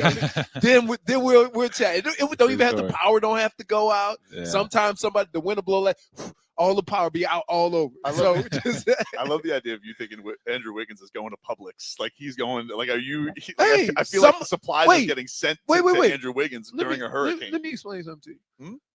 Sometimes all those things don't work, and a representative of the family don't have. So if his wife go to Publix and she have issues and come back home, he gonna feel it. Have you gone to Publix yet? No, I'm like a Target, Whole Foods type of guy. Yeah, I enjoy going though. You should check out. The... like going. I go again the little cart, push them around. We go shopping, all that. Yeah. You a sub fan? Like they got the Pub Sub. That's the famous thing down here. Pub Sub. Yes. Okay. You check that out. Like they usually do it up right. What? What? He just said he go to Whole Foods. I understand. Well, Whole Foods has that fancy. He gets some fancy sandwiches But you gotta be specific with them fancy sandwiches with the portobello mushrooms on it. You get that bucket, the hot bucket in there. No, he's not. No, man. What? That's what they got at the Whole Foods. No, he just called them Whole Foods. Say, make me one of those portobello mushroom things. Be over and get it in a minute. Like, no, we ain't got it like that. Andrew Wiggins joining us here. What do you think about Norman Powell joining you guys? How excited are you about that? I'm excited. I've been battling with him for years since he's on the Raptors, and I was in Minnesota. So it's been a long time. So it's good to finally be on the same squad and battle together. He had a hell of a year last year. I know he's only going to keep getting better and better. So he's a perfect fit for this team, and I'm very excited. It feels like you guys got a lot of guys. I mean, just a lot of two-way talents that can give teams a lot of hell. Like, have you visualized what that can be for you guys? Oh, for sure. On both sides of the floor, we have a lot of guys that can do a lot of different special things. So it's gonna be exciting, man. Andrew Wiggins, thanks for the time, man. We really appreciate you. Appreciate you stopping by, and we're looking forward to this first full year down here. Thank you. Appreciate you. We'll take a break here from Miami Heat Media Day. Back with more to this.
Welcome back, everybody.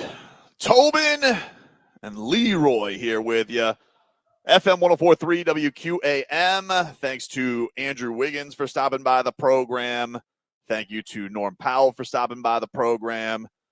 We expect a bevy of more guests here live from Miami Heat Media Day as the Heat will get going tomorrow with training camp with the FAU Owls hosting them. Well, I mean, it's not like they're playing or anything like that, but that is what we'll be going with. And then tonight, right after this, I'm driving my ass right to the studio and getting it going for game day, uncensored football voice. Dan, you got a post game today? Gonna take those calls. It could be a bloodbath tonight, dude. Either way, it's gonna be fun. Yeah, we're gonna. Either way, it's gonna be fun, dude. Win or lose, ooh, it's gonna be exciting. If they lose, Dan Day's literally gonna be like, go in there. There's gonna be 20 people on hold already. Just open the show.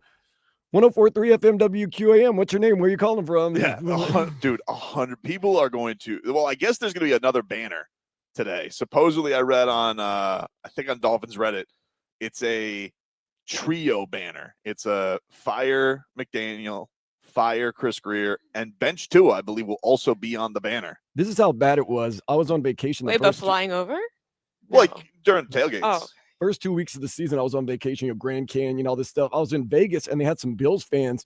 And when I told them I was a Dolphins fan, they didn't even talk noise. They were just like, man, your poor coach is going to get fired. That's the worst. That's the worst. Don't take pity on me. Yeah, I remember that, Dan, when I went to the NLCS in 2003.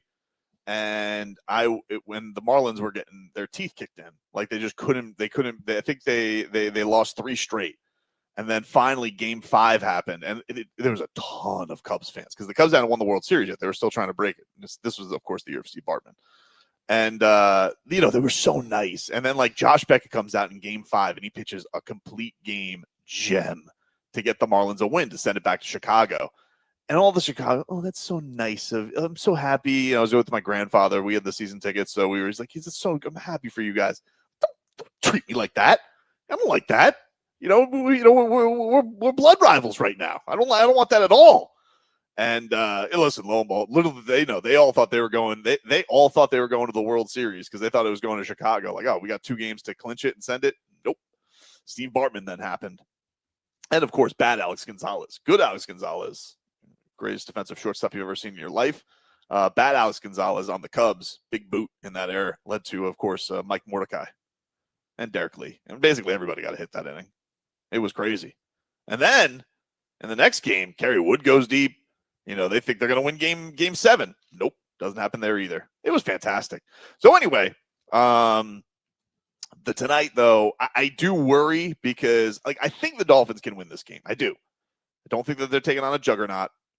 This is definitely a step down. Now, I hope that they come into this game with like this crazy urgency. I heard Anthony Weaver over the weekend and him calling for violence. And I got to say, I loved it. It was pretty goosies because the defensive coordinator for the Dolphins, he seemed very pleasant, just a nice, and he was just like, oh, you think it's like, he goes, sometimes violence is the answer. And I was like, wow, that's good. I like that from a defensive coordinator. And I was just like straight to the point. Boom. This is what we need. And that's what I'm hoping for. Because this defense, I mean, it's basically taken every game. Forget the Colts game. That was an embarrassment. But every other game, it's taken like 6 drives for this team to get together on defense. So I just want them to come out. If they could get a turnover early on just to get the crowd fired up, Jennifer. Like, that's what I need. I need a big play, Dan Day, something to just get the vibes right. Have you talked about the stat? We're one of 3 teams, maybe now only 1 team. I didn't follow the stats yesterday that has yet to get a turnover this season. I knew that they didn't have a turnover. I didn't realize how many, but you're probably right. I imagine that more teams. It's like, dude, it happens by accident. How do you not walk into a turnover? I watched yesterday. I was watching. How did you find snacks? Look at you. He's so proud of himself. What are you doing? Oh, you just went to the vending machine. I know where you went. I found snacks. That's all that matters. Good for you. Thank you. Proud of you. Okay, you don't have to crunch into the microphone, though. You can be a professional. Thanks. Thank you, buddy. Appreciate the Reese's peanut butter cups. But anyway, I don't. Yeah, how do you not walk into a turnover like accidentally? Like, how does a punter not, miss a snap and you I just don't turn know. over? Something? Can they just get one little break to go their way? And so I guess, Weaver's point is, I guess we got to make our own breaks. We got to be more violent. Well, here's the deal. I love the part of that when he was talking about violence. Contrary to popular belief, good defensive football requires a certain level of just nastiness. Mm-hmm. It's the kind of thing that Dan Campbell tried to emphasize with offensive line play. That's just the nature of football. Mm-hmm. I don't know what to tell people, but that's the reality of what we do. Like, your job is to try to physically impose your will against the other team. That's why running the football and stopping the run tells such a big story about what's going on during a football game. And so that's what you need to understand. So he made a valid point. Mm-hmm. He said, everybody's doing what they're supposed to do, but they're not doing it to be successful. Mm-hmm. That's where the physical aspect of what they do comes in. And you had guys, and it's unfortunate that it works this way, but you have guys who don't have the athletic ability of some of the guys playing that have to play that way. And so when you look at a guy like Zach Sealer that bounced around for a minute, he gets to a place where his physicality is the most important thing, right? And that's what enabled him to be successful. So he's saying all the things that people don't think are happening anyway. But that's just a very common thing of how you play defense. When you think of, I named some of the defenses. When you think of Ray Lewis and Ed Reed. Yep. When you think of Sean Taylor, right? There's just certain guys in football, when you think of the style of game they play, you think of what we've just said. So it's not a secret, right? It's kind of like the difference between he want Wild Thing with the crazy haircut, not Wild Thing in a suit, right? Yeah. You see what I mean? That's just the nature of it. And those things, like a good defensive coach will tell you, don't strip it. Separate him from the football. You see what I mean? There's a different mentality that goes with that turnover. Like, you see the ball in the air, go get it. He said, Kenny G said this week, he said, quote, I'm pretty unhappy. Definitely a lot of things that I can fix. There's good, but there's a lot of bad. I need to be better with my hands. I've got all the powers in the world, but without hands, it kind of makes taking those blocks on hard. Just focusing on my hands and hips. Anthony Weaver apparently said this week that he's been playing robotic, according to the Miami Herald. So you're doing in how can I explain this? You can do things to say you did what was asked of you, or you can do things to be successful, right? Both are the same act, but both come with a different energy. You know what I mean? And so I think for young guys, it almost works the other way. That's the thing that I like raise the eyebrow about. Mm-hmm. Usually young players come in and play wild and they do the wrong thing all the time, but you love their energy. Very rarely you have somebody to say, oh, you're supposed to be in this gap, and you stand up and he's exactly in that gap and not, just a wild thing. Usually a lot of players, they have to come up to you and say, hey, I love your energy. Love your energy. He said, but we gotta do things. Taper it back a little bit. Right, exactly. But so it'll come. He like nothing Weaver said was wrong. Mm-mm. Nothing he said I loved it. Isn't defensive football and how a defensive-minded coach acts. And guess what? You look at the crazy offensive line coaches, they say the same thing on the other side. It's a physical sport. Like, you have to be physical, right? Like, you want the football, you want a turnover, go take it. It's a turnover. They ain't going to give it to you. Go take it.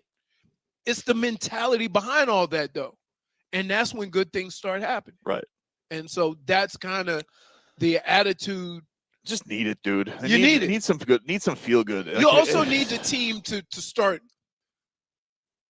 playing a certain way. Like it's hard to look at your team and say, yeah, they're not making a ton of mistakes, but at the same time, they don't seem to be playing to win. No impact, yeah. They're not playing. And it goes to, I'd say, Mike McDaniel.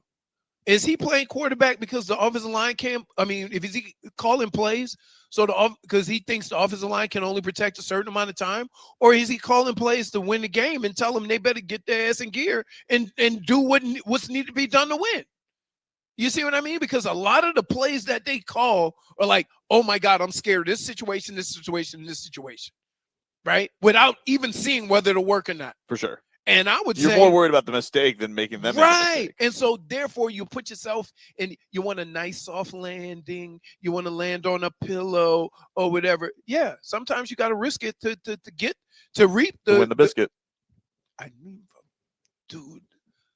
I think you set yourself up for that one. I know. That's the saying. That's what they say. As I was saying, no, but that's what they say, though, dude. You can't get mad, Leroy. Dude, we're not talking about biscuits. We're talking about kicking ass, and you talking about biscuits. I thought the football was known as the biscuit. No, it's not. I think it is. No. You sure? Oh, how about the pigskin? I've heard that too. Oh, so now we got two. Yeah. Nobody's ever called the football a biscuit. I think so. No, pigskin, nobody has. The Rock. Nobody has it. The biscuit. The Rock. Yeah. I heard pigskin. Toting the Rock. Yeah. I never heard somebody say toting that biscuit. Why do you understand why you have so many problems when it comes to like situations? Perhaps. Do you understand why we call you Loki? No, I don't like it. What, really? Yeah. You just stirred up something for no reason just now. Oh, we got the real 22 now. That's my guy, Wiggs. I saw Kel'el. Oh, is he? I realized that I am a very short man. Mm-hmm. We're not small people. I know. I'm like, yikes. By the way, he did put on a little weight. Oh, really? But not swole. Yeah, enough for me to ask him if he got those things registered. I really want you to, and you said you were, so. Dude, why? We'll take a break. We're live here from Heat Media Day. We do expect more people to roll on in here. We'll keep the guests coming your way. Back with more on QAM after this.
Welcome back, everybody. It is Tobin and Leroy here with you. We are live from Miami Heat Media Day as we take you guys up until 2 here on the program. Are you sure? What? You done Am I sure about what? any other mischief you need to get into before we get out of here? I mean, you just housed down a mix of cheddar mix. What was that? That was You were getting into mischief, not me. Hey, That was munchies. Munchies. I love munchies. I like the hot munchies. Okay. They didn't have that wasn't available. Can we talk about how Frog Boy has set up an obstacle course out in the midst of the? Is anyone actually doing anything with it? No. Okay. No, I haven't seen anybody. I wanted to make sure. I haven't seen anybody participate in his shenanigans. None of it. None of it. It's been.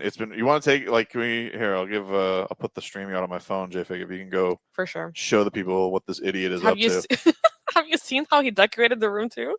No, he's ridiculous. He brought lights. What is he? Lights. What is he He's doing? just a prop man. Like this is just what he's gotten into now. Like this is what he likes to do.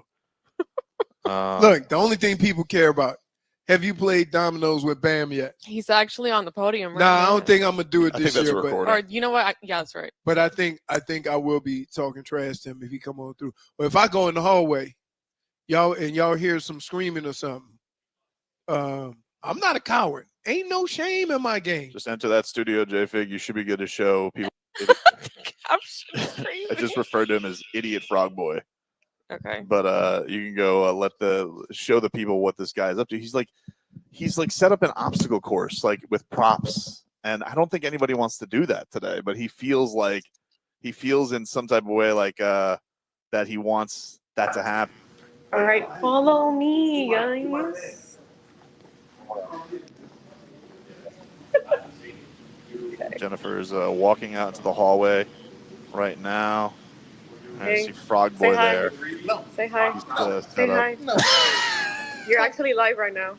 Hello. This guy is just a complete. He's just something. Oh, Can you go back actually to show Mr. us Suit what's going and on? booty Yeah. pants. What is he doing? This is absolutely ridiculous. Solana. Look. Oh, Solana with the get up. Hi, Victor. How you doing? That's something. Oh, I see Victor Bermudez there. What's going on, Vic? Yeah. Yes. There you Executive go. producer of the Hurricanes broadcast. But you see what I mean with having the props? Oh. There you go. Well, he also brought the most deflated, sad Nerf ball here. The Did he problem make is it? I it's couldn't too see. light. Yeah, It's too light. it's too light. It's ridiculous. Oh gosh. All right, thank you, Jennifer. Appreciate that.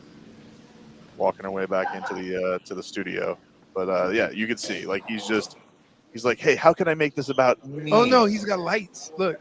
Oh, did he put those lights there, or those Yeah. lights were He there? put those lights there, guys. Wow. All right. He's something. This Frog Boy. What is he? Who is he interviewing? I don't. Oh, I and don't then know. these right here. Ask him. these Did are Spo the- participate? Did Spo participate in his shenanigans? Because I'm gonna guess. Absolutely not. Did Did he even Spo have to get to ask participate? him? in his- He did not. He did No. not. All right. Well, let's get to our headlines brought to you by Doral Kia. Doral Kia, home of the Pricito, our lowest price. Visit them at Doral Kia or DoralKia.com. The Miami Marlins defeated the Mets yesterday 4-0, eliminated them from the playoffs. That was good. Why is Solana in a suit? Always extra. I don't know. Maybe he has to take a photo for the broadcast today? Maybe that's what he's got going on. Oh boy. I'm telling you what, I'm excited about the Heat. I can't. I know I give you a hard time about preseason football. Mm-hmm. I really can't watch preseason basketball. Why? It's nothing to see. Nah, it's not true. We got battles. We got a center battle. You know, we got Jaime. Everybody plays. We got Jaime versus It's not Melo. like a starting quarterback thing. Not everybody plays, and we got to know what the roles are, dude. You know, Dude, that Spo rotation is fluid. that's true. So it's the only team in sports I ever watched that you can have 20 points and not play for 3 games. So, like, yeah, what does preseason have to do with that? You got to earn it. I guess You got to earn it. 20 is not enough. That's how it's gonna go. I'm excited for it. I'm excited for Wiggins. Me too. I mean, he just his personality is laid back, but he's really not. You know what he got serious about though? Canada. Yeah. He don't mess with it. He's like, oh yeah. No, the Canadians You are think real. Canada's gonna win a gold medal eventually? They got Shea. Yeah, but They need a big. Like that's they don't have them dudes, right? They like have the dude. They got the okay, and the U.S. had LeBron. I know, but dude, think about how old we're getting. I know. We're getting old. That's. And we needed the old guys to save us the last. No, time but that's what I'm. But until that changes, I don't know. You're not nervous. you got LeBron and Steph and KD. Like, come on, man. Old guys that did KD even play this year? Did he? No, he played. He played in the Olympics. Yeah, he was great. Right. He was great. But understand that. So I take those 3 guys and build a team around them. That's not even counting all the other stars. Right. I start with those 3. You don't have 3 guys that can match those 3 in the world. Okay, but what about in 3? Are they going to be in 3 years? Okay, in 3 years, yes. We're not talking about 3 years. Oh, you saying why haven't? Yeah, why don't we have like more of them? It's like we got. Really? Do you understand what a unicorn is? I don't know. Like everybody wants more unicorns. All the unicorns are from Serbia. Or Slovenia. Yeah, that's true. Or Greece. Yeah, but they only got like 1. I know. Well, that's true. But, but that's what I'm saying. Canada and Serbia are probably the 2 most stacked, and Germany. Got to give respect. Germany. For the life of me, still trying to figure out this Germany thing. Yeah, me too. Right? When the best player on the German team throughout the world comes off the bench. That doesn't happen in any other country. Except the Super Cup. Your star team, your star player is a star here. Why are you looking at me like that, Jennifer? The Super Cup is a big deal. Super big deal. What is the Super Cup? The Super Cup is a tournament in Germany to decide who wins the most Super of the Cups. Oh, I'm so it's so like glad. preseason. Yeah. Oh, no, look at him. He's scooting. Yeah, We're live. We are live, Boy Wonder. You know what? You want to know something? if you want to know about Tyler Herro's toughness going through, he scooted in here to go live on the radio. Man, you got. I'm surprised you haven't souped that thing up yet. Nah, man. You know what? Today I've had everyone tell me what I need to put on my scooter. I'm like, you know what? Y'all worry about your own scooters. You got my scooter only. Is that good? Which is so true that everybody telling you, like, I ain't going through enough now. I got a problem with my scooter. I need an engine. They told me to put brakes on it. Like, man, I'm good. Y'all worry about yourselves. So, like, has it been hard getting around with that thing? Like, has it been a big pain in the ass? Like, or have you gotten used to it already? Honestly, this is better than they had me on crutches at first, and that was.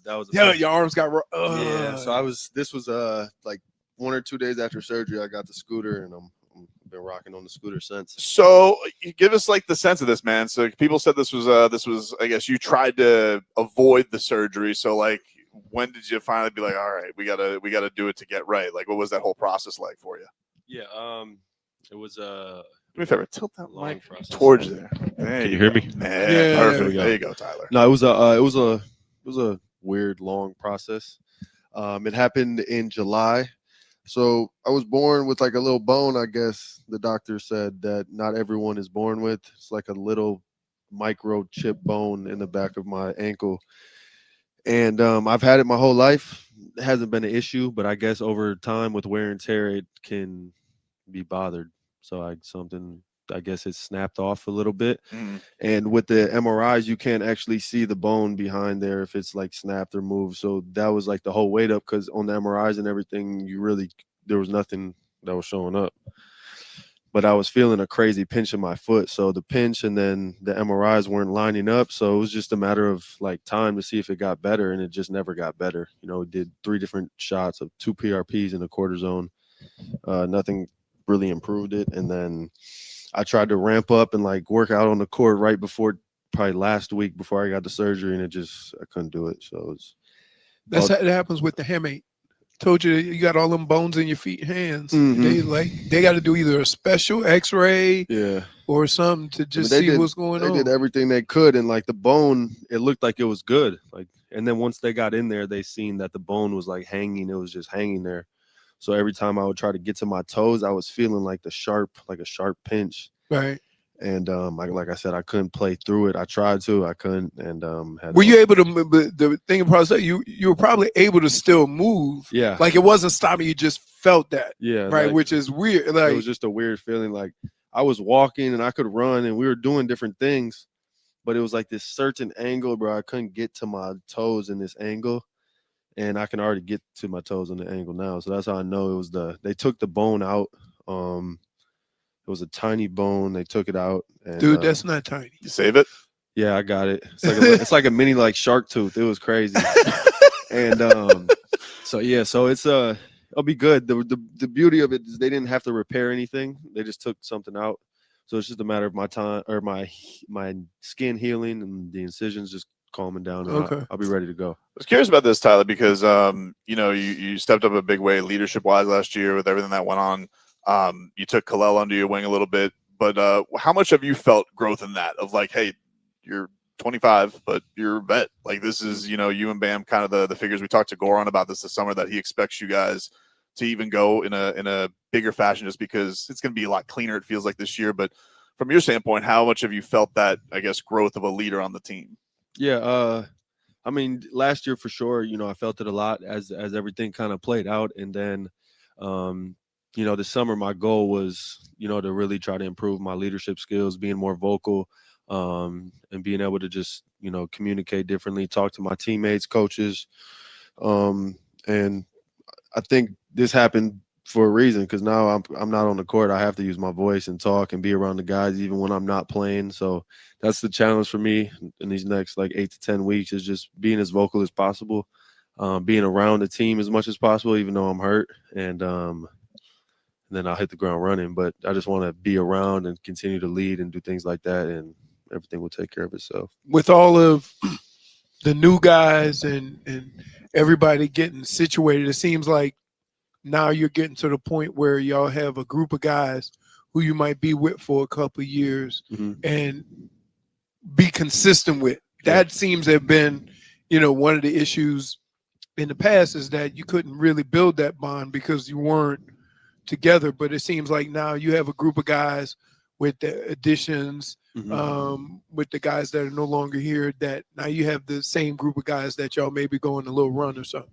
Yeah, we're all young too. Obviously there's Norman is a little older, Wiggs is a little older, but they're young guys at the end of the day. They're still young, Right. And we have the rest of the guys on the team are a bunch of young guys who are hungry, don't really know much about the league and are thirsty to know more. And that's what we want, guys who can, ultimately are hungry, want to come in, get better every single day. And, it's Norman, Bam, Wiggs, our jobs as leaders and vets to kind of push those guys and bring another level out of the young guys. What have you been seeing from Kel'el? Because Wiggins was saying he's looked really impressive. Yeah, he has.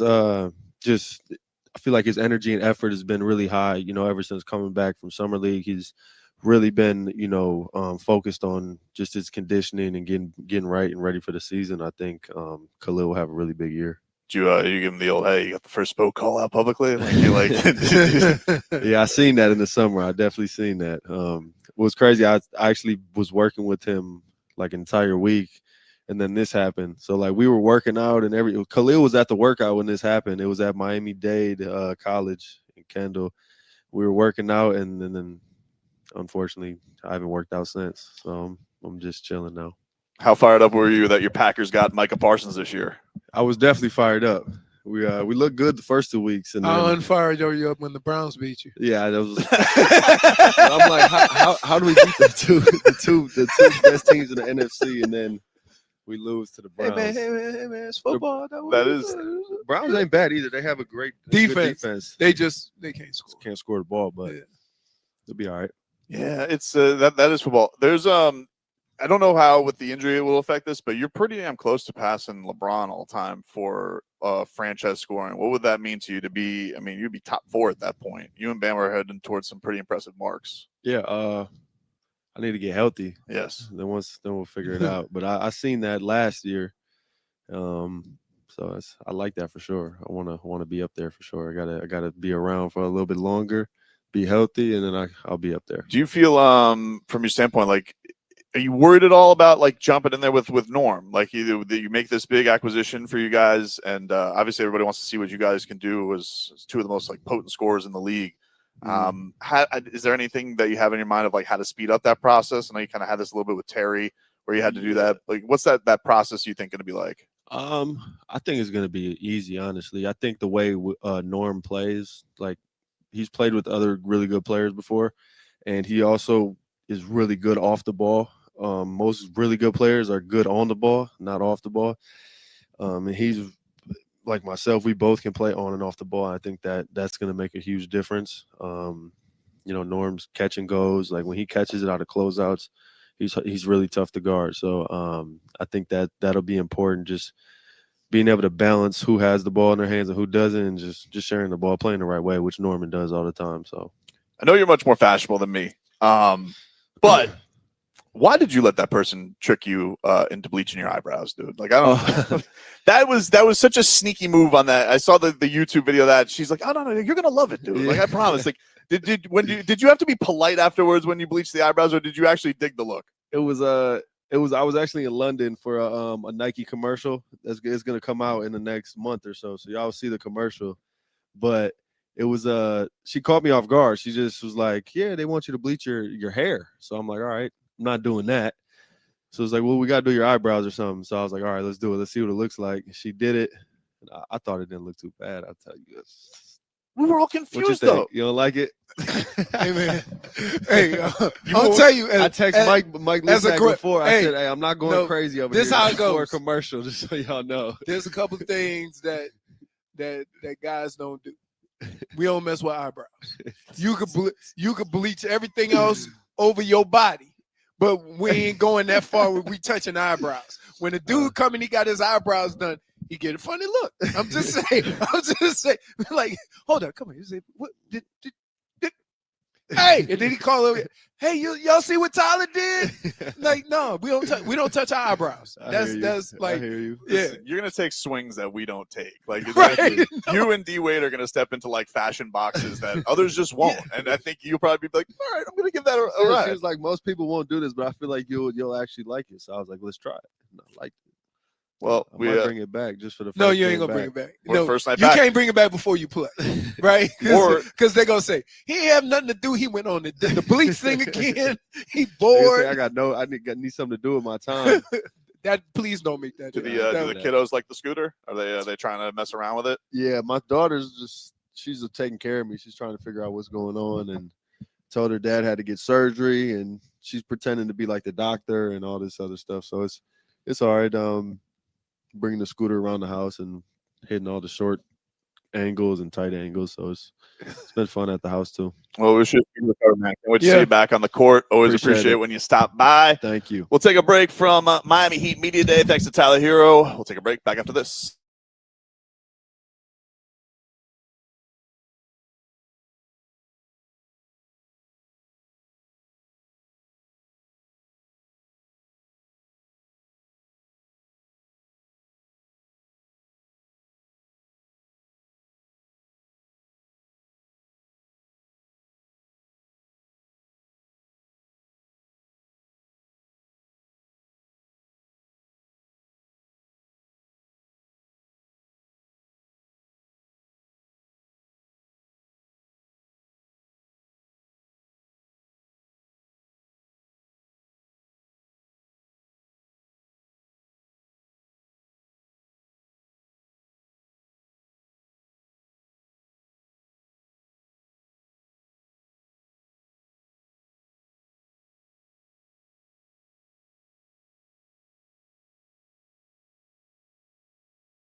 Why should you get rewarded if you don't say anything about your money? Okay, I got you. Welcome back, everybody. Oh, it would have been great if this was discussed before we start slapping the table with dominoes. Talking about this match now for so long. If I give you change. Well, I mean, he's a world traveler. I can't catch up with the dude. Like, every time I see him, you taking pictures. Oh, I say, who is that? Yeah, Where he at? Tell us, Like- tell us about this Michael Jordan party in Greece. That looked incredible. That looked incredible. See what I'm saying? What do you, when you get the MJ party invite? That's got to be a big moment. Yeah, honestly, very, very cool moment because obviously, you know, he was the GOAT to my GOAT, which is Kobe Bryant. And to be able to, one, just see him as a normal person. Yeah. You know, we all see him for Michael Jordan. But, you know, having that party and being around him, we got to see him in a different light. That wasn't basketball. It was more so getting down, sitting down, having a conversation, getting to be able to, you know, mingle, talk, and leave basketball out the way and just talk like men. Unless you want to compete, he will. That's his 100%. attitude change. That's 100%. About anything, That's dude. 100%. About anything. That's 100%. You ain't even got to say it. If you say, "Hey, Mike, I bet you," he just changed. But that's what makes him so Yes. great. He's willing to compete with anything. Yes.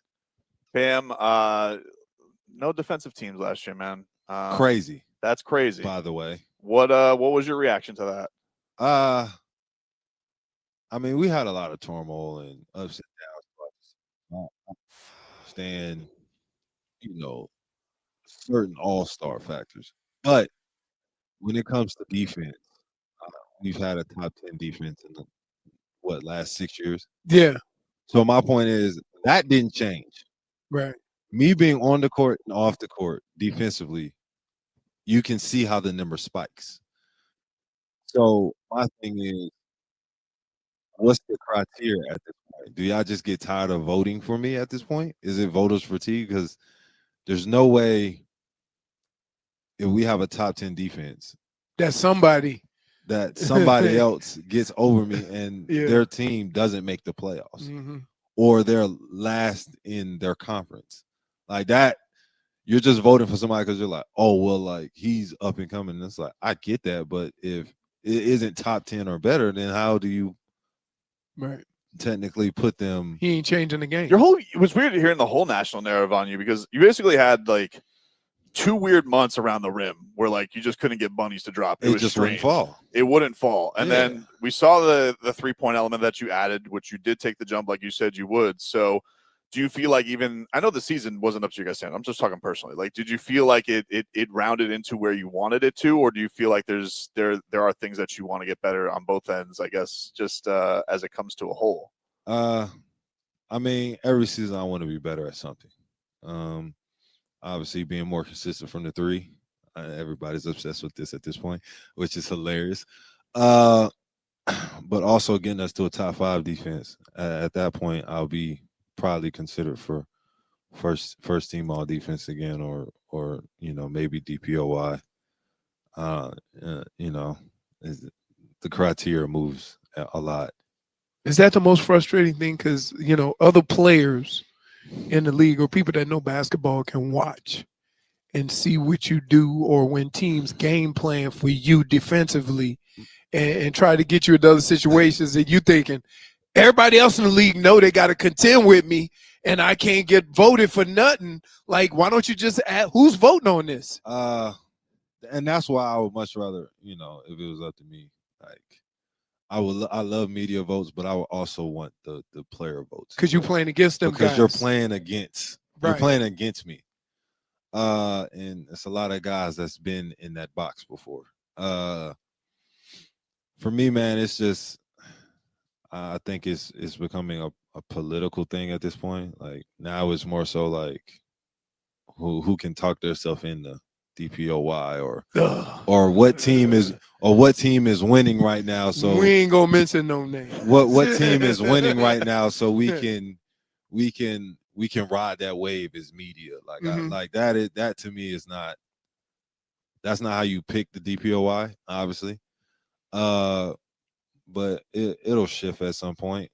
You know, we were number one at one point in what two or three seasons ago, and nobody really knew because we weren't talked about in the media realm. So it's like, yeah, when you have things like that happening, it's like you kind of see it from the outside looking in, and you know, having somebody UD now being a part of the media, you know, you hear the other side of it now. right. Him and D Wade, that Amazon team. Yeah, because Yeah. I used to wonder what the inside of the studios was like when I was like, how do y'all not put me up there? And I'm like, it's not a lot of centers that you can be like, all right, in a playoff game, we're gonna start you on Jason Tatum.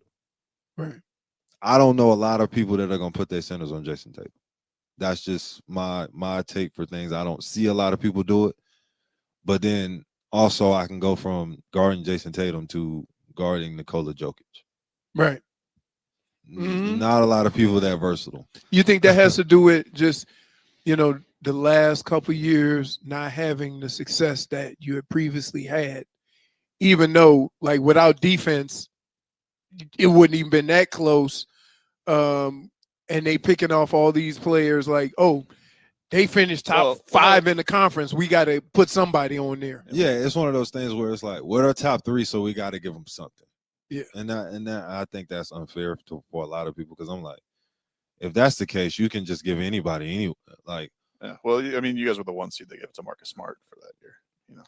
Yeah, and then we bite. I think that's what he was referring to when he was talking about. No. I'm just saying what happened. Not at all. I said it. He ain't have nothing to do with it. But I said it. We have some guys out there that's out there advertising for awards and whatever, and your play should speak for itself. Simple as that. I'm gonna say it. I think a lot of people though, they get a lot of awards because they're seen on national television a lot. Sure. Which That's I get. another Like, thing. That's one thing. So I can't make the national TV just be like, watch us. Like, and then I don't feel like I'm not one of the people like I can't sit and beg the media either. Like that just doesn't feel comfortable to me. Like I shouldn't have to beg for something I feel like I should have won. Right. I got you. Or deserve to be on a first defensive team. You got to do what the other guys do. You know what? I don't even want it no more. You know, that's like, right. What to say? The guys that get voted for the Hall of Fame, I ain't even think, I don't even want it no more. And then all of a sudden they get elected 3 years in a row. Like, yeah. But I'm just saying, like, man, it's okay. Yeah. But from a team perspective, like Leroy mentioned, not what you guys' standard is. Like, how did you reflect on this whole year? And I guess getting back, because I know how competitive you are. You want to, get to the absolute top of what the organization's standards are. So, how hard was sitting on what last year was, and then I guess what's your excitement about this level and this year? Man, just mentally it took a toll. For all of us throughout the season. It was just, it feel like you take 3 steps forwards and it's 4 steps back. Right. 3 steps forward, 4 steps back. It's like, Right. And it was just these constant waves of unknown like energy and waves. Right. So, having to deal with that, and obviously we weren't playing the best and trying to figure out, everybody's individually trying to figure out like what's wrong with them. Right. When you got everybody individually trying to figure out what's wrong with them, that's when the bigger problem comes, because now they're like, my shot's off, so now they're worrying about their shots, and it's a collective thing. Everything goes together, and I just feel like last season we weren't, all of us, coaches included, we just weren't in a good headspace. Right. And coming in this season now, I feel like everybody's, we're in a great headspace, looking to move forward and try to figure this thing out. How fired up are you to have Norm Powell on the team this year? Norm is cool. I'm not gonna gas him up too much. Y'all been asking me a lot of questions about this man. I hope you can hear me, Norm. Not gassing up anybody named Norman. But I feel like he's gonna bring obviously the scoring. Everybody sees scoring, but just new energy to the team. Right. A different energy, different dynamic, and trying to figure out, how we make this thing work. Wiggins probably be more comfortable. Yeah, Like, you got some guys who Nah, play some defense. we got some guys that, they got chips on their shoulder. I feel Right. like a lot of them last year, like Norm, I feel like he should have been an all-star. Right. And he wasn't. So I feel like going to the season, he wants to prove he can be that. Not to the masses, but to himself. Like Right. sometimes it's about proving yourself right. Me wanting to get back to all-star form, like all defensive team, in the conversation of DPOY, even, edging my name to the point as all NBA. Like that's to prove myself right that I could do it, not to prove anybody else. When Tyler gets healthy, obviously he was an all-star last year. He wants to continue his streak of being all-star. Right. And, being one of those go-to guys in the league. You obviously, though, you don't want to gas up Norm, but you obviously would want to gas up Kel'el Ware. 100%. Like this. Are you excited to see what year 2 brings for him? Yeah, I've been hard on him these last couple weeks, 3 weeks, being in the gym together because I know what the tongue twister. I know what potential he has and what he can bring to this team. So he's probably looking at me like I'm crazy now, and low key probably getting annoyed with me, but that's fine.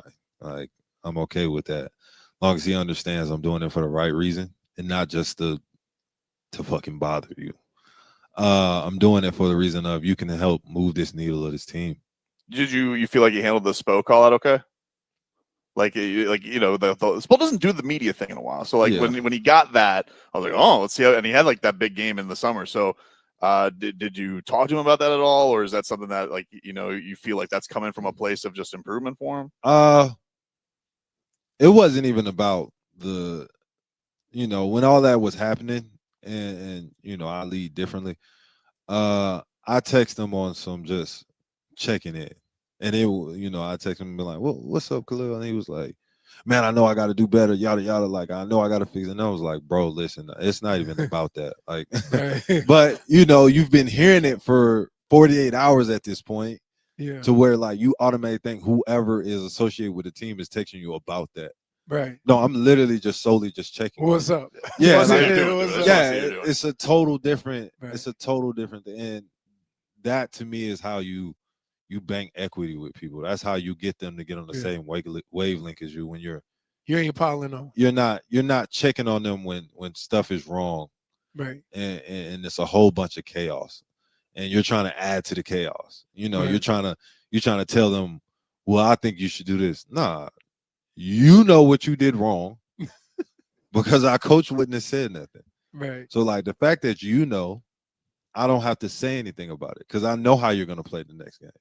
It's going to be fired up. It's going to be some middle finger to you, Spo. Like, right. That, but you like to see games like that from. So, for me, man, it's basically like just banking that equity with people on a whole different level than that. Just being able to check in and see how his mental is. Obviously, you're going through a lot, but we can sit down and have a conversation. And it ain't got to be nothing about that. Right. We could talk about cats, dogs, rain, snow, whatever you want to talk about. 15 minutes, then we go on about our day. Right. Bam Adebayo, appreciate you stopping by, man. Thanks. We're looking forward to a great year, and appreciate when you always give us time. Yeah. Take a break. Back after this.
All right, welcome back, everybody. Tobin and Leroy here with you. 104.3 FM, WQAM. We're here live at Miami Heat Media Day and very excited to talk to our next guest for the first time on our show. Our neighborhood favorite Kryptonian, Kel'el Ware. Let me ask you something, man. You got those things registered? Yeah, man. Look at that, Leroy. What are we doing? Look at that. This dude. Alonzo. You have to understand. What? So when things aren't going great in sports, right, he's looking for anything to like hang on to. So he comes to me, he says, look at this. Look at Kel'el. Look at that. Look at that. Gym rat. Gym rat. Gym rat. He working out. Gym rat. Look at him. He's glistening. No, but he's like, look at he put on. Dude, I'm like, I'm not even joking. Kel'el, I was at draft night, and Zoe was telling me you were in the gym like crazy this summer. So, like, what has this summer been like for you? I mean, like Zoe said, just in the gym, in the weight room, trying to work on my craft, get stronger, gain some weight, and, come back this season a little stronger. So. What was the so did you go out, like, did you lay a blueprint out? Like, does that happen with the organization? Do you do that personally? Like, what was the plan you set out for the summer?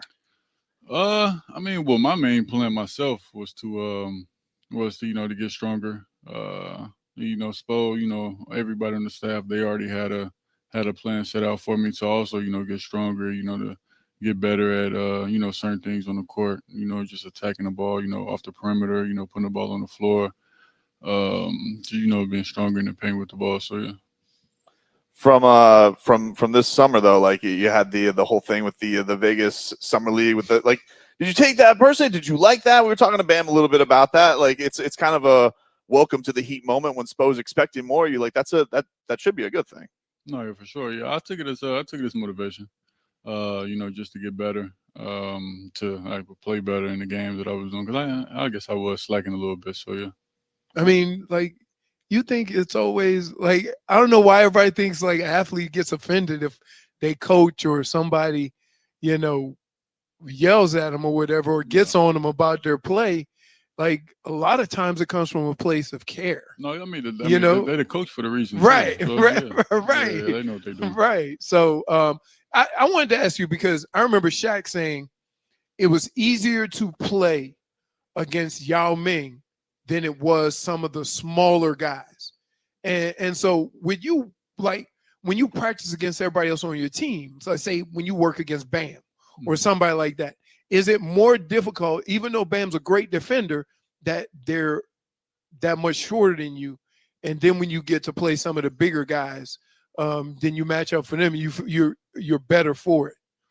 I mean, yeah, I would say, yeah, just because like what Shaq said with the little guys is they already, like, I guess, low to the ground, so they get under your right in your legs, yeah. Right. So it's more that you really have to do. But when someone's taller, they playing you really like straight up too, and then if you're quicker than them, you can just go past them. So. Right.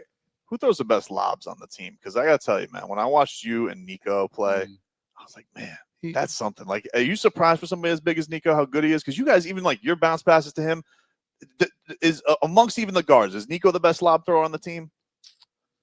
Nico can definitely throw them, but I would have to give that to Pella. Really? I would have to give that to Pella. Yeah. If you go back and watch Summer League, yeah. Pella's so fascinating, man, because he's kind of like one of these hockey players. Seems very laid back, but every time I see him on the court and either he's celebrating, he turns into a maniac. Like, do you see that with him too? Yeah, no, Pella's a crazy dog for sure. He's a crazy dog. Do you notice that? You're like, hey man, you're not, or is he like that off the court? We just don't see it. No. Pella's pretty chill off the court, but whenever it's time to lock in and actually put your head in the game, he's gonna do that. So. How was your summer? What did anything fun besides the basketball? Oh yeah. I went to Egypt. Yeah, did you ride a camel? I did, yes. Yeah. What the hell was that like? Did the camel give you the look? Like, come on, guy. What are we doing here? No. The camel, it was a fun experience. It was a weird, I guess, getting up situation when I was on the camel, but it was nice though. So, like, how fast does one go on a camel? No. Camels are slow. Really? They just taking our time. Yeah. We taking our time. They just gonna walk slowly too. They're just going at their pace. Yeah. Oh, all right. So, like, were the pyramids all they cracked up to be? Yeah, no, the pyramids was I seen like one like corner of the block. It was from I don't know, it's humongous. But it's when you actually like look at it, you gotta like try to figure out like how people like really like I guess like built the pyramid. That's the most fascinating thing. Yeah, because there's no way somebody like without a machine did that. No, there's no way. Right. That's well, people don't got questions about those pyramids, Leroy. Mm-hmm. People got questions about how those pyramids got there. What? Don't look at me like that, dude. I was just asking questions. You know, they had different technology, but they had very smart people back then too. That's fair. That's fair. You know what I mean? We tend to think because we have computers and we have this, you know, guess what? When I was a kid, we didn't have cell phones. Yeah. We would have never thought that a cell phone would ever be around. It happens. Well, so you got to meet Adam Sandler. He stopped by. What was that experience like? That was nice. You know, especially from seeing his movies and seeing like how he is as a person. So just like the way you see him in his movies, he's like that. Like he's like that in person. He don't dress up. He wears the same clothes. Yeah, he's the definition of a chill guy. So yeah, he was probably his favorite thing was probably just to get on the court with you guys. No, yeah, exactly. Like he loved hooping. So that's pretty fun thing. Kel'el Ware joining us here. I'm curious about this. Nikola Jovic and you guys, like I said, you guys have a good chemistry. Do you see, I guess, going into this, people would look at the starting lineups and maybe it's you, maybe it's him. How do you look at that? Do you look at that going into this as a competition, even though you guys have a lot of chemistry, or just whatever the roles are they become? I mean, no, it's whatever the roles are, whatever Spo, decides to go with, we can't really go against that. But I feel like that's more of a compliment to Nico. Because he's able to play those positions like that, or any 4, 5, 3, whatever position in that range. So you watch any of Eurobasket with him? I did not know. I think I was troubled. You're the only one that watched that, man. Dude, I'm sorry. Okay, but they were on. It was very easy times. Like it felt like I had to buy like a whole new app to figure it out. And then like I was watching him versus like I'd watch Pella versus like Portugal, or him versus I don't know, Iceland. I didn't know Iceland had a basketball team. That was kind of nice. And I liked seeing Nico. He was very froggy. Like he was yelling at people. He was getting technical. He was getting teed up. No, Nico was hooping. It's something. He's kind of like Pella in that regard. Where like you don't think that he's gonna lose his mind and go crazy. But I don't know. Maybe it's the Serbian thing. I don't know. Probably so. I think it's just the whole overseas.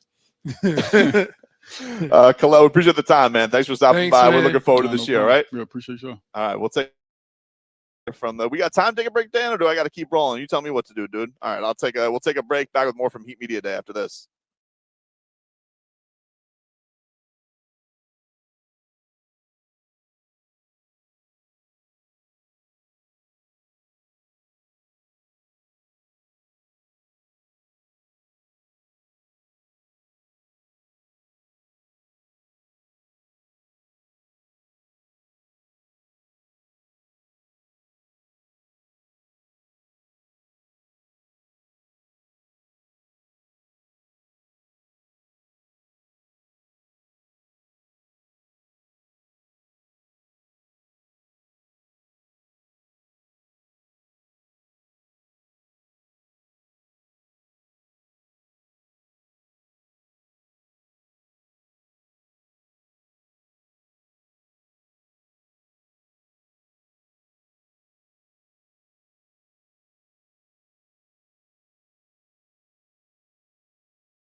All right, welcome back.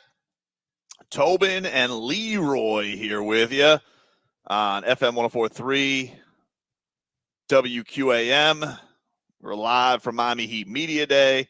Thanks to everybody who stopped by thus far. Kel'el Ware, Bam Adebayo, Tyler Herro, Andrew Wiggins, Norm Powell. Bam's like, I'm not gassing up somebody called Norman. That is not, I don't know too many. Do we know too many? No, we do. There's a couple. No, last name Norman, not first name. Yeah. No many two non-intangibles named Norman. Sports Talk at WCAM is presented by Paramount Plus. You can't count on much, but you can always count on Sundays with the NFL on CBS and Paramount Plus.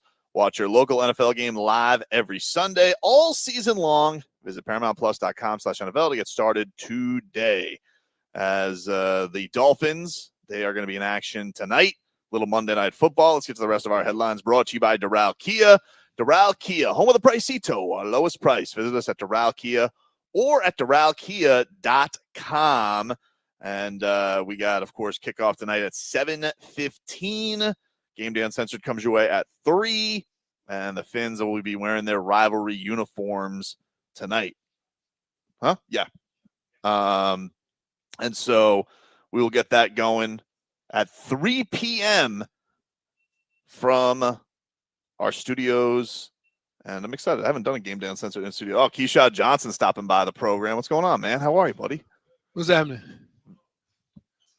Keyshawn Johnson is sitting down with us here at Miami Heat Media Day as the Heat getting ready to go to Boca. You a fan of the Boca training camp, Keyshawn, or you missed the Bahamas? I'm San Diego State Aztecs, so we got some little rivalry going on out there in Boca at FAU. So we're gonna see how they give you love. You gonna ask Vlad Golden to show you the ropes around Boca? I probably can't hang out with Vlad Golden. They're gonna probably get him for hanging out with the ops.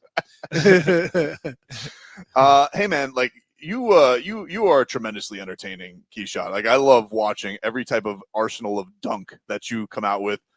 What, like, do you have a favorite type of dunk? What is the coolest dunk that you can do? Because I'll just see you, and it seems like you got a new thing spinning and windmilling all the time. Yeah, I kind of just go up there and try to float. When you get into that mode where you're just trying things, just putting your athleticism to the test, some new things just coming to mind. So I don't know. I still think I got more in the tank. Like I be seeing a lot of dunkers on the internet doing a lot of different crazy dunks, but I feel like I still got more bounce than them, and they hand-eye coordination just a little bit better. So I don't know. I'm still trying to add to my package, to my backpack. Explain when he's done. The athleticism part of it. I kind of lost him there. I kind of lost him. The highest I've jumped. Listen, you can fly, man. Is a dunk contest? Would that be something you'd like to do in your NBA career? I'm kind of 50-50 with it because a lot of times dunkers go out there and do crazy dunks and still end up with 44s, 45s when it's really a 50. Just like another dunker knows how difficult a dunk is that somebody did, but some of the guys that are watching it don't fully appreciate it. Exactly, and I wouldn't want to put myself in that position. Yeah, like, really give all I got and only get a 43 out of something that's really crazy. Because remember, what year was it when Dwight Howard put his picture on the thing and we couldn't even appreciate it because it was all right. Everybody can't just comprehend the difficulty. Right. I think the craziest dunk contest was when who was it? Gordon and when they were going under because that was the first time round the back under. I'm talking about like at that point you just got to give them both the trophy. Like it's 50 after 50 after 50. Like you can't just first try dunks. They didn't have to do it over again. Man, it was first crazy. Try straight through the rim with power. So I would just say with that one, I think that's the best dunk contest ever. Yes. So I think if you're trying to argue that, you can't really argue that. But within that, they had 50 after 50 after 50. I think it got to a point where they had to give somebody a 49 because everybody had to go home. Right. And I don't want to put myself. You don't want to push I mean, Jaime jumped over Shaq, and they're like yawning at him. I was like, that's crazy. That's he jumped Shaq. over Shaq. Shaq. Yeah. Come on, man. Is that so? That's the thing that plus I like in-game dunks anyway Exactly. because it's real basketball. You know, like I like when guys challenging you to dunk and you still dunk on. That's dunking. Yeah. Like you want to see a dunk contest? Yeah. Watch me dunk on this dude while he trying to defend me. Yeah, it's a real thrill that come with the real in-game dunk. Like you see a windmill in-game, like, all right, that's not normal. Everybody don't got the guts to do nothing like that and the athleticism to do that. So yeah, I consider myself really an in-game dunker as well, opposed to just being a dunk contest. But you know, I can do a lot though. So you super athletic. You have all that. What has been the thing that you worked on this off season to improve like the other stuff? Yeah. You know what I mean? Because one of the reasons why is like you got to have this man on your team. He's just so athletic. But is it the offense? Is it the defensive stuff? What have you worked on this year to get all that into play? First and foremost, the defense, that's a given. You got to go out there and give effort on defensive end, especially within Heat culture in the Heat organization. But offensively, just I figure I throughout this summer I did a lot of working on myself, a lot of working on my own in-game like bag, I would say, you know, just in case I ever get the like 3-2-1 opportunity, things of that nature. But we always still sharpen the tools on just being that role guy in that corner, being able to hit the open shot from when Tyler or Bam or whoever the case may be getting double teamed when they just got to kick it out to a relief guy, being that guy. So I've been doing a lot of that. But, you know, the summer is the time where you really work on yourself. So I've been doing a lot of work on myself, working on go-to moves and so on and so forth. How crazy is it that you and Pella are in this like journey together? That's pretty wild. The two teammates get to start off and be side by side through all of this. That's my guy. That's my guy. So we've been going to battle with each other throughout practice for like 2 years now, for real. So just seeing him, and so he got picked with Miami Heat, and then I end up signing like 30 minutes later. I didn't process it, but once I sat down, like, oh, Pella went to Miami too. I'm like, nah, like this is God. This the man above, like making everything happen. Like, you know, my journey, like I can't write it no better than this. So it's only one good author that could make the best book in the world, and that's God. So him putting Pella, keeping Pella within my life, and Pella is just inspirational, you know, just seeing how we go out there and just hard nosed. You gotta want to go to war with somebody that's going that you know got your back. Yeah, he's gonna lose some chicklets at some point. He's always flying into people. Like I'm like this he's always just crashing into somebody. That's good though. That's good. If he crashing into it, you can't be the one not doing it. Exactly. He's also got like he always seems like he's the most fired up for his teammates. Like I always see him screaming, and I'm like, and off the court he doesn't. He just seems so like Swedish cool. He chill like Pella. He got like this. I would say he got this like confidence that he go with. So he be chill, but he's also like a real fiery dude. Like we go out there on that court, he fiery as ever. But you see him outside of this, he ready to go to the beach. He ready to chill at the beach, you know. So that's the love I got for Pella. Like everything he do it with the confidence, and I love it. You guys ever try and one up each other on those Caron Butler dunk contests? Because Caron always seems like he wants to see these, you know, Pella take off afterwards. Yeah. Where did he come up with this, Caron? Because he wants you guys like getting like almost this one big dunk to get your mind right for the game. OGCB, I feel like he really get a thrill like seeing us young guys stay young. Like, you know, just because he was one of those high flying guys too that had it in his tank. So just for him to see us doing that, that's keeping him young as well, you know. So he's so like uplifting within everything. So after we just get a good workout in, getting ready for that pregame, like go take off, stay young. He tried to make sure me and Pella stay young. From you know, you guys don't have Haywood this year. Do you see the opportunity there of like filling those shoes? Like not, you know, perfect, you know, picture is like you're not exactly like Haywood, but like those defensive, making life a living hell for everybody, and then you kind of got your flair to it on the offensive side. Understood for sure.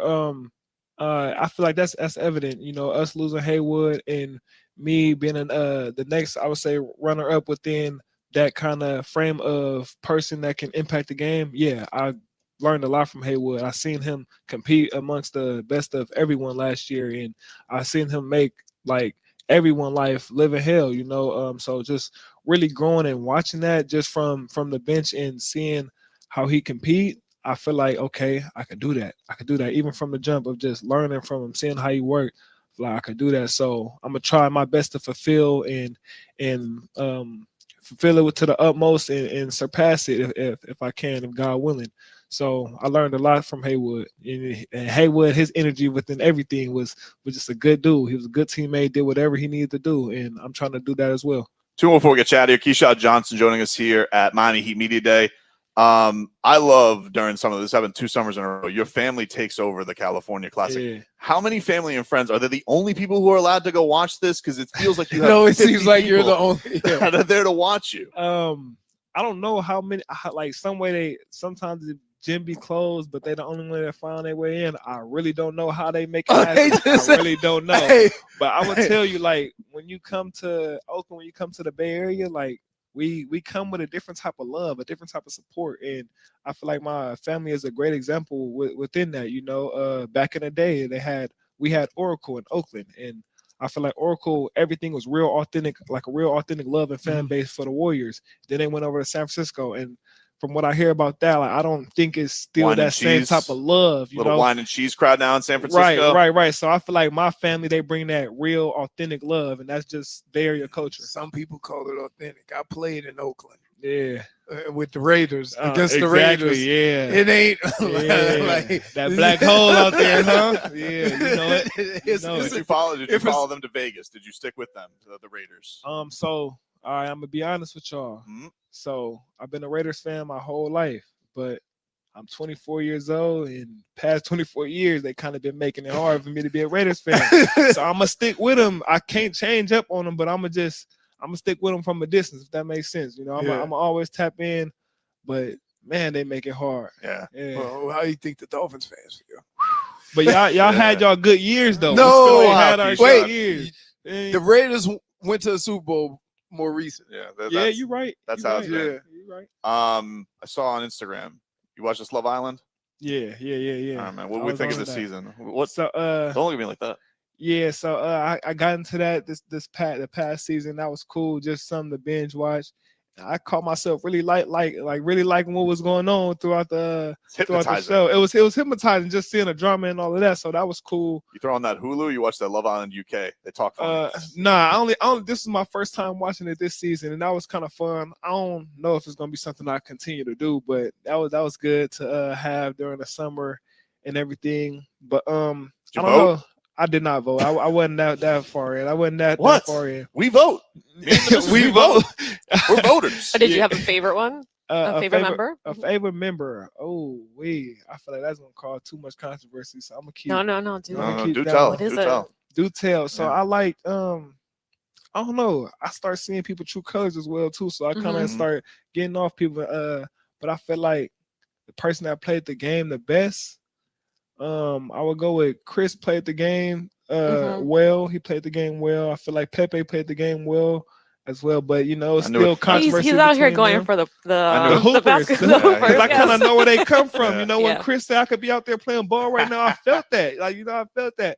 But, I did like Chris a lot. No, it was cool. What are y'all doing? What? It was a great show. It was a great show. You missed out. You missed out. It was a good show. I'll take the 0. Love Island games. I'll take the 0. So yeah, I'm kind of like I just gave that its own run. Love Island games, I'm not really too fond of that. I don't know really what's going on. I feel like it was cool when Love was really authentic and everything. So now I feel like it's getting more about the money. So it's all for the cash. Yeah. At that point, when you bring in the same people again, it's over with. Like, hard to disagree. I'll take the 0. You can still catch up. It ain't no, I ain't gonna catch up. My wife and my daughter watch it, and I just every time I pass them, I shake my head. You ain't just seeing it like on TV. I think in the living room. I think he's afraid he's gonna like it. No. He is afraid because he's always falling into as a regular human, right? With real relationships and stuff like that, it's hard to turn on the TV and watch fake stuff. No, it's not. It is. It's man. Don't knock it till you try it. It's great. Knock it till you try it. I gave it 2 minutes and I got up. I'm like, no, just like you missed out. No. By 2 minutes, he means I showed him a reel. Give about 30 minutes to a show. You'll be one episode. You'll be cool. I did say the same thing about Game of Thrones. And then I watched the pandemic had me watching everything. I watched all of Game of Thrones in like 2 weeks. Yeah. All 8 years, 9 years, in 2 weeks. Keyshawn Johnson, looking forward to your season, man. Yes. Thanks so much for spending time with us. We appreciate it, and have a good camp. Thank y'all. Have a good one. All right, we'll take a break from Heat Media Day. Back after this.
Your battery died.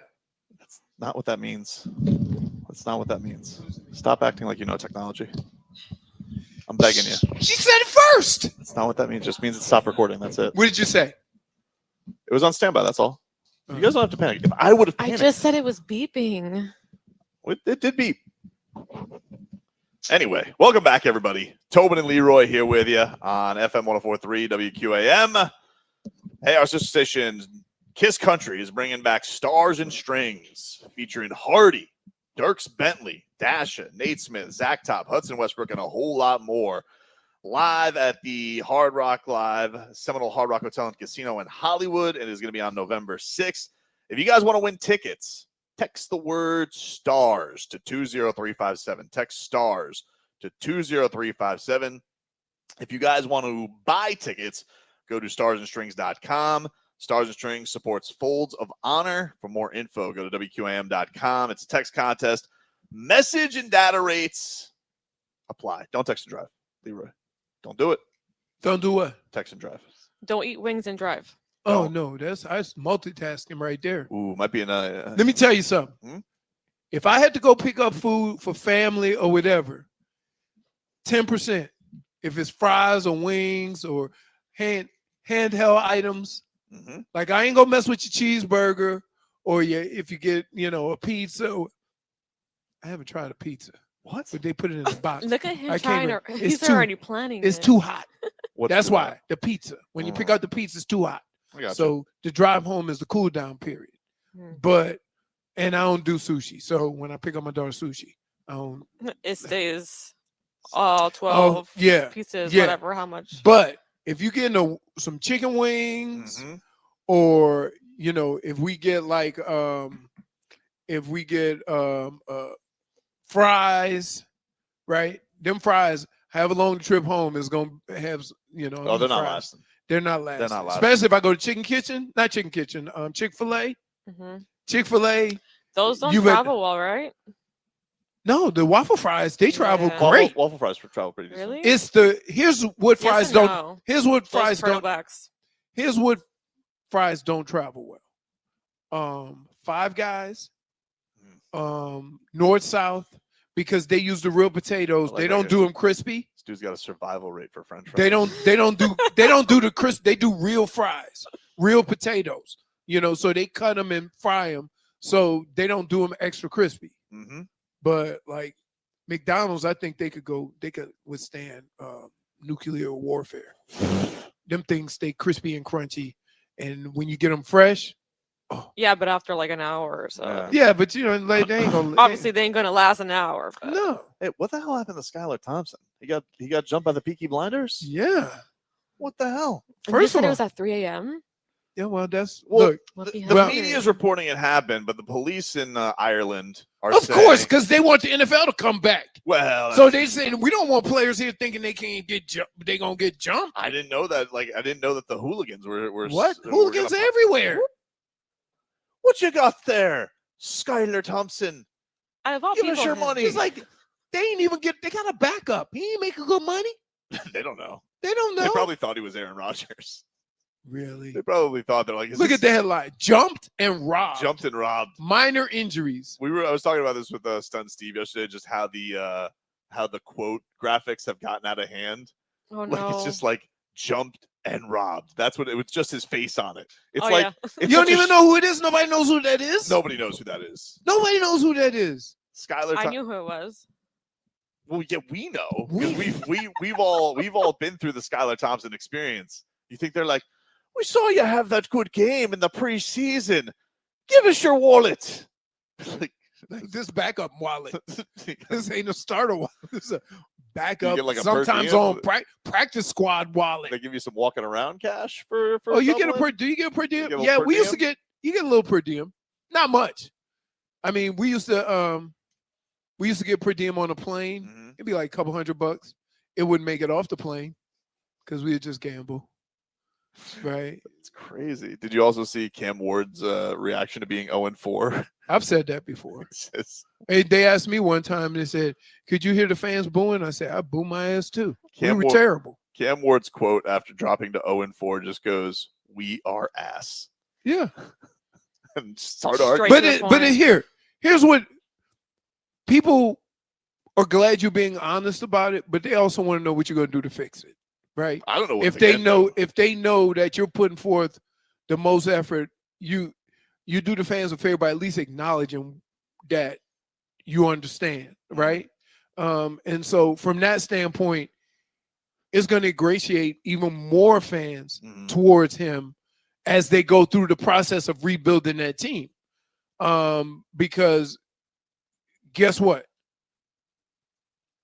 Now, if you're a Titans fan, you're hoping that he survives. Oh, yeah. Until you can turn it around. I've only seen him complete 4 throws this year, and every single was one of great. them is him running. Yeah, they're all incredible throws, and they're all him running across the field away from everybody and heaving it down the field because that's how little time he's had. Now, I know I'm in the bag for Cam Ward, and I'm sure maybe he's not playing that well. I'm not watching every Titans game. The only one that I fully watched was week 1, I think.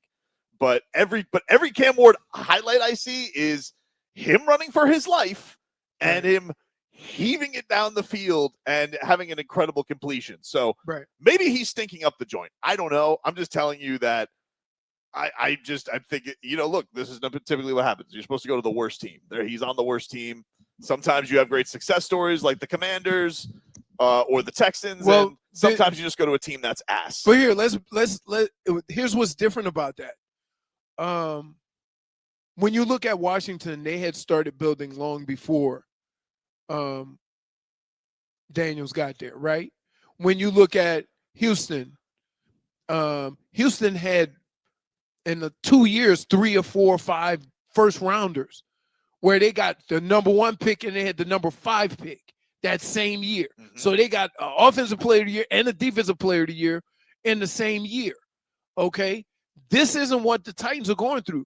Their first guy in the rebuild is Cam Ward. Yep. So before everything else, with anybody else, they first got to fix that. So that's where it's a little bit different. When you look at what Washington and what Houston have done, what Tennessee's doing is a little bit different in that these guys got the quarterback last and they're getting the quarterback first. So I hope he survives. We'll take a break here from Miami Heat Media Day. Might have one more guy stop by before we get out of here, but we'll take a break and finish things up on the other side.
Keith. Take it easy, Toby. All right. Welcome back, everybody. Tobin and Leroy here with you on FM 104.3 WQAM. Take you guys up until 2, our final segment. Dan Day, producer for us. Dan, appreciate you stepping up, buddy. I know you always do, but thank you for stepping in under chaos. They don't today. call him all day Dan Day for nothing. That's so true. I'll text you at 3 a.m. when I leave here. Hey, Dan, wait.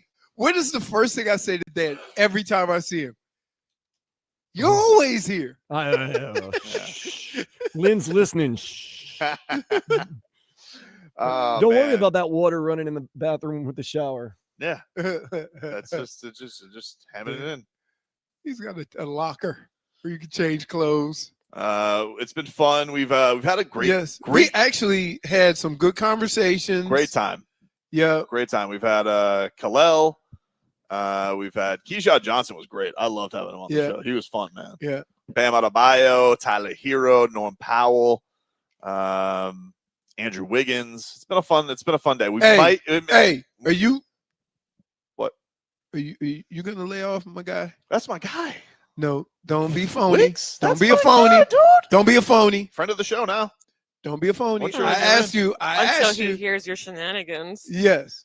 Here we go. Nah, I don't think so. Here we go. That's my guy, dude. I've always been. And an you Andrew wonder, Wiggins guy. wait, and you wonder why your nickname is not Loki, What? dude? As of today. As of today. I don't like that. I'm telling you. I'm not appreciative of that. I'm gonna get some imaging. What? Oh, you know, I got one of the most creative wives out there. We're gonna make a T-shirt. You gonna have marketing for me? You gonna have Marketing. merch. Loki. Yeah, it's been a fun ride with everybody here today. Yeah. We always appreciate You the being a heat. phony. The Heat. I don't appreciate that. I don't think Dude, that I come am on. a phony. Is there, hold on. Let's say this. How? In all fairness, Mhm. on the airwaves, has there been anybody harder on Wiggins?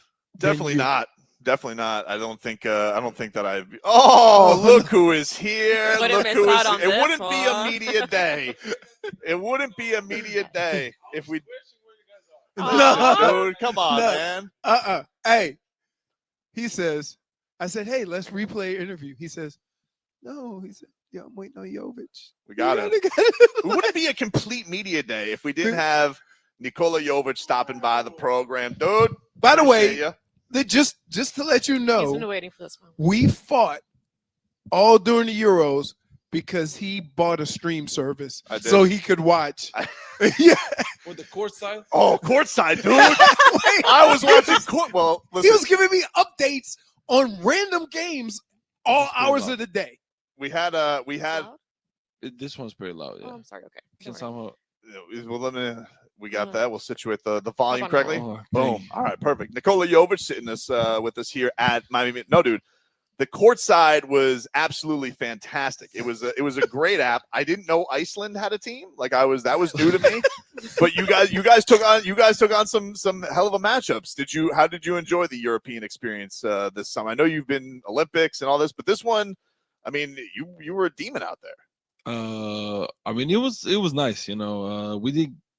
I mean, at the end, we did get where we wanted to be, but they told me before the tournament, the European championships are usually the hardest ones, which I didn't believe because you hear all these teams which you never heard of, but they actually all know how to play basketball. And if you come, one night and you're not feeling 100%, and somehow they get on fire, they can beat anybody. Right. I mean, we lost to Finland, who had a great team. I mean, when you look at the roster, we have an unbelievable team, but what they did was just, Play great. well. That right. Had a better game plan, just shot the ball unbelievably well, and we lost, which nobody expected, But yeah, Goran was telling us he goes, yeah, when we won, he goes, the reason it was a big deal is because we choked every year. Everybody always looked at us and we're like, you're supposed to get further along in this. Yeah. There's a lot of pressure that comes in a one and done tournament. Yeah. So that's what I said. One bad game and you are the tournament. Right. That's what happened to us. Everybody expected a gold. I think we were the heavy favorites. Heavy favorites, dude.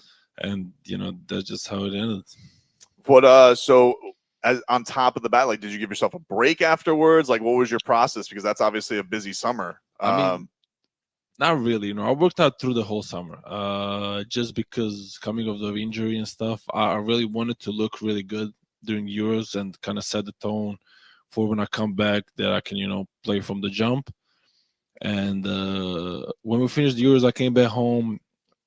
Miami wanted me, to give me a few days off, like actually 10, 15 days off. But when I came back, I just couldn't be home. There was a lot of pressure because we lost, people on the streets, this and that. And, so I'm going to work. Yeah, there was a lot of pressure. I was like, yeah, I have to go back. And it was perfect because I get to work out and kind of get ready here, which prepared me for the season. So yeah, it was pretty nice. How do you look going into this camp? Like, there's a possibility that you could start next to Bam. You flourished last year, kind of that 6 man before you broke your hand.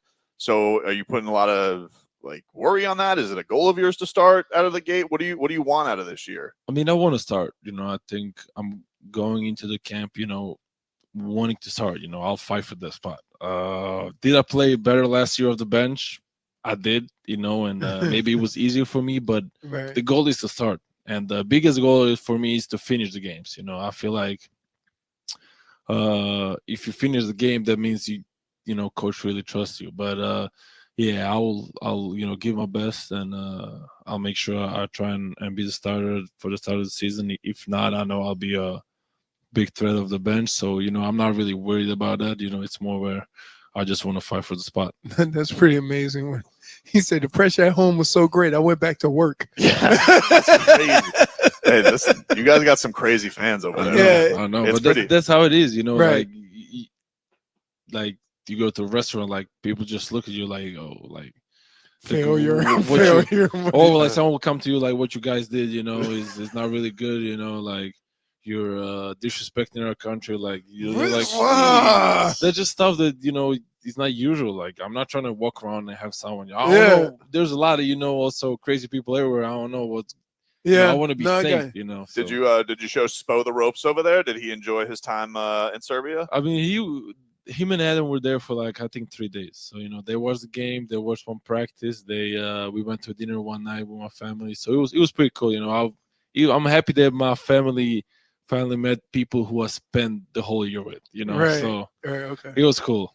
That was a pretty it was pretty awesome experience. And you see how intense it was, because I think it was, I don't remember, it was Portugal you got crazy on like you seemed very intense, like ratcheted up a level even in that. Like we saw that with you, like when you would finish an and one, you're like flexing, you're going crazy about it. Did you feel just the emotions of the tournament on that, or do you feel yourself just becoming more comfortable as a basketball player and that kind of bursting out? I don't know. Those emotions always come up with the national team. I don't know what it is, but every year I do some like that. It feels like I want to translate that to here. I want to play with more emotion. Like for some reason I always, not that it means more, it just looks like it means more, which is a bad thing because it means like every game means the same for me. Right. So like I was just locked in, ready to go. I want to show people that I'm worth, watching, and I'm worth playing. And I get all these setbacks with injuries that you just can't avoid, like broken hand, I broke my nose, broke my foot, these injuries that you can't avoid, and the kind of people forget about you or say that you're, I don't know, fragile or something, which it's like just things that you can't avoid. But that's why I want to show people that I'm worth paying attention to, and I'm not just bullshitting around. I always ask this question, and I'm curious to know, is it more productive to play in all these tournaments in the Euro and whatever, or to work out during the summer? You know what I mean? Because basketball is basketball at any level, but you never really get to pay attention to the small little details to improve your game unless you're doing like the workouts and stuff like that. I mean, I think both things are good. I feel like what I do is perfect for me, where I get 2-3 months of, having time for myself, and then 2 months having team basketball again, which prepares you for the season. For the younger guy like me, I think it's important because it prepares me for the season, so I don't have to prepare again, and it prepares me the right way. But sometimes I'm, not sad, but like I would have loved if I had like 4.5 months to like work on something new.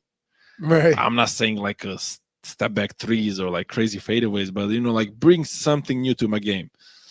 This way, only thing I do is I perfect what I know I can do good. I want it to be perfect. Mm-hmm. I'm not gonna come out this year and be shoot what maybe Norman's gonna shoot. Like it's crazy step side or pull up twos. I gotta be really good at what I know I'm good at. Yeah, I mean it's one of those things too. It's like you have such a unique skill set that you feel like you fill a lot of gaps on the team. But I also think that like you're at this age where you also probably want to like just take off and be a thing. So is that a tough balance in this league? Like knowing like, hey, the Heat are all team, but you also ready to take off and have even more responsibilities of just like a focus thing on the team. I mean, like you said, I always want to be like, okay, I want to be the guy. I want to take off and, do everything. But, I love to be realistic. So at this point, what I can do is just trying to be the better version than I was, let's say, last year before I got injured. And I know at certain points, there'll be gaps will open where I can show flashes of something new and maybe then add it to my game. Right. But at this point, with this team, with the Bam, Tyler, Wiggs, Norm, who are great players, it's just not realistic for me to come out and try something new. And we're trying to win. So, I gotta do what I know I can do. Well, look, I know we talked to Goran Dragic on the show. Like, he's like, I expect big things out of Nico. Like, he sees something like that he feels like you're at that point where you can take off. Like, do you feel like that's that you're ready for that? Yeah, I always feel that way. I always feel like I want to go out and be fucking nice. Like it just the last 2 years, our records hasn't been great. We haven't played great in the playoffs, but I'll do my best to for this team to look better, and I'll really try and put everything I have. I always put everything I have to this game. My blood, sweat, tears, everything in this. So hopefully everything works out, and I and this team look really good this year. Two more before we get you out of here. One. How much do you like the lineups of you, Bam, and Kel'el on the floor together? We only got a little window of that, and I thought it was awesome. I like what that brought, especially against those bigger teams like the Orlando Magic. Do you feel like there's something there? I mean, as you said, yeah, it does look good, but also it depends on the matchup. Like you said, a team like Orlando, who just isn't the greatest 3-point shooting team, or wasn't at the moment, it makes sense for us to go with that lineup, and it looked unbelievable because if they're gonna go to the paint and we have Bam, Kel'el, and me who are over 6'10", 6'11", Kel'el 7 foot, it's just gonna be hard to finish. Offensively, where realistically that lineup is gonna struggle because if you're trying to stretch the floor, them two gotta really shoot the ball good, or at least one of them. But even with lineup just two of them, without me, we always struggle with, kind of figuring out, okay, is Kel'el going to be the guy in the paint and Bam outside, or is Bam going to be inside and Kel'el outside? One game, Bam shoots 4 threes. The next game, he shoots 1, Kel'el shoots 5. It's weird where team like Cleveland, who we played in first round, they know exactly what they're doing. So Jared Allen's going to be in the paint, and Mobley's going to figure out things outside and inside. So, I felt like seeing them two, it was going to help, our two bigs kind of figure those things out. But, they're different players, they're different team, different coaching style. So, we'll see what's going to happen this season and how things are going to go. But, hopefully we can see more of that, big lineup. I liked it a lot. Nikola Jovic, before we get you out of here. Okay, so on Heat Reddit, I saw this video. It looked like you and Joker got into something. Can you explain the video? There was like a slap. Were you guys horse playing? What the hell would happen here? Okay, so it's kind of a weird story. So before our game, someone reported a bomb in the arena. What? Yeah, so they emptied the whole arena, and thanks God they didn't find anything. It was a fake report, call it. So when we was going out for warm up, the thing we always do is we go to the center of the court. We, however you say it, I don't know. Huddle and do the Yeah. We do the huddle thing, and then when we finish with the huddle, we always turn around to our fans and kind of say hi to them, pay respect to our fans. But at the moment, because the bomb, no fans, no one was there, like not a single person. So I did that thing, same thing. I was joking around or whatever, and he slapped me so hard. I was like, man, stop fucking around, bro. We gotta win this game. Unfortunately, we lost this game. I don't think it's because of that, but He just wanted you to lock in. Yeah. Oh Nico, we appreciate it, man. We can't wait for the season. Right, and thanks for stopping by, dude. Thank you. It was great seeing you. Yeah, it's great seeing you. Great seeing you. That's Nikola Thank you. Jovic. That's a hell of a way to end stuff here at Heat Media Day. We appreciate the time with Jovic stopping by. We appreciate everybody who stopped by today. And that was a lot of fun. Dan, what? Don't get mad at me. I can't. What? Who the youngest one would that English is a second language would be the potty mouth? Dude, he had rapid fire. And he kind of snuck it in there with the accents. That was great. Wow. That was scary. That was scary. We literally ended the show with no more times. Well, that's our show, everybody. We appreciate everybody for stopping by today. We had to. I gotta go, dude. I gotta gotta drive back to the studio because we got Game Day Uncensored coming up at 3. Dan, thanks for everything. Dan, Gary, thanks. Gary, thank you for everything. Marcos, J-Fig, everybody, Heat Media, you guys are awesome. Leroy, we'll talk to you tomorrow, huh? Yep. Do that, and then he goes on to this whole rigmarole of like the 70s. But then, he gets into it. He goes, what? The rigmarole. What? No. Did you just say rigmarole and you're telling me about honker? Did this man just say you're going to honker down? What are you honkering down? You hunker down. Food.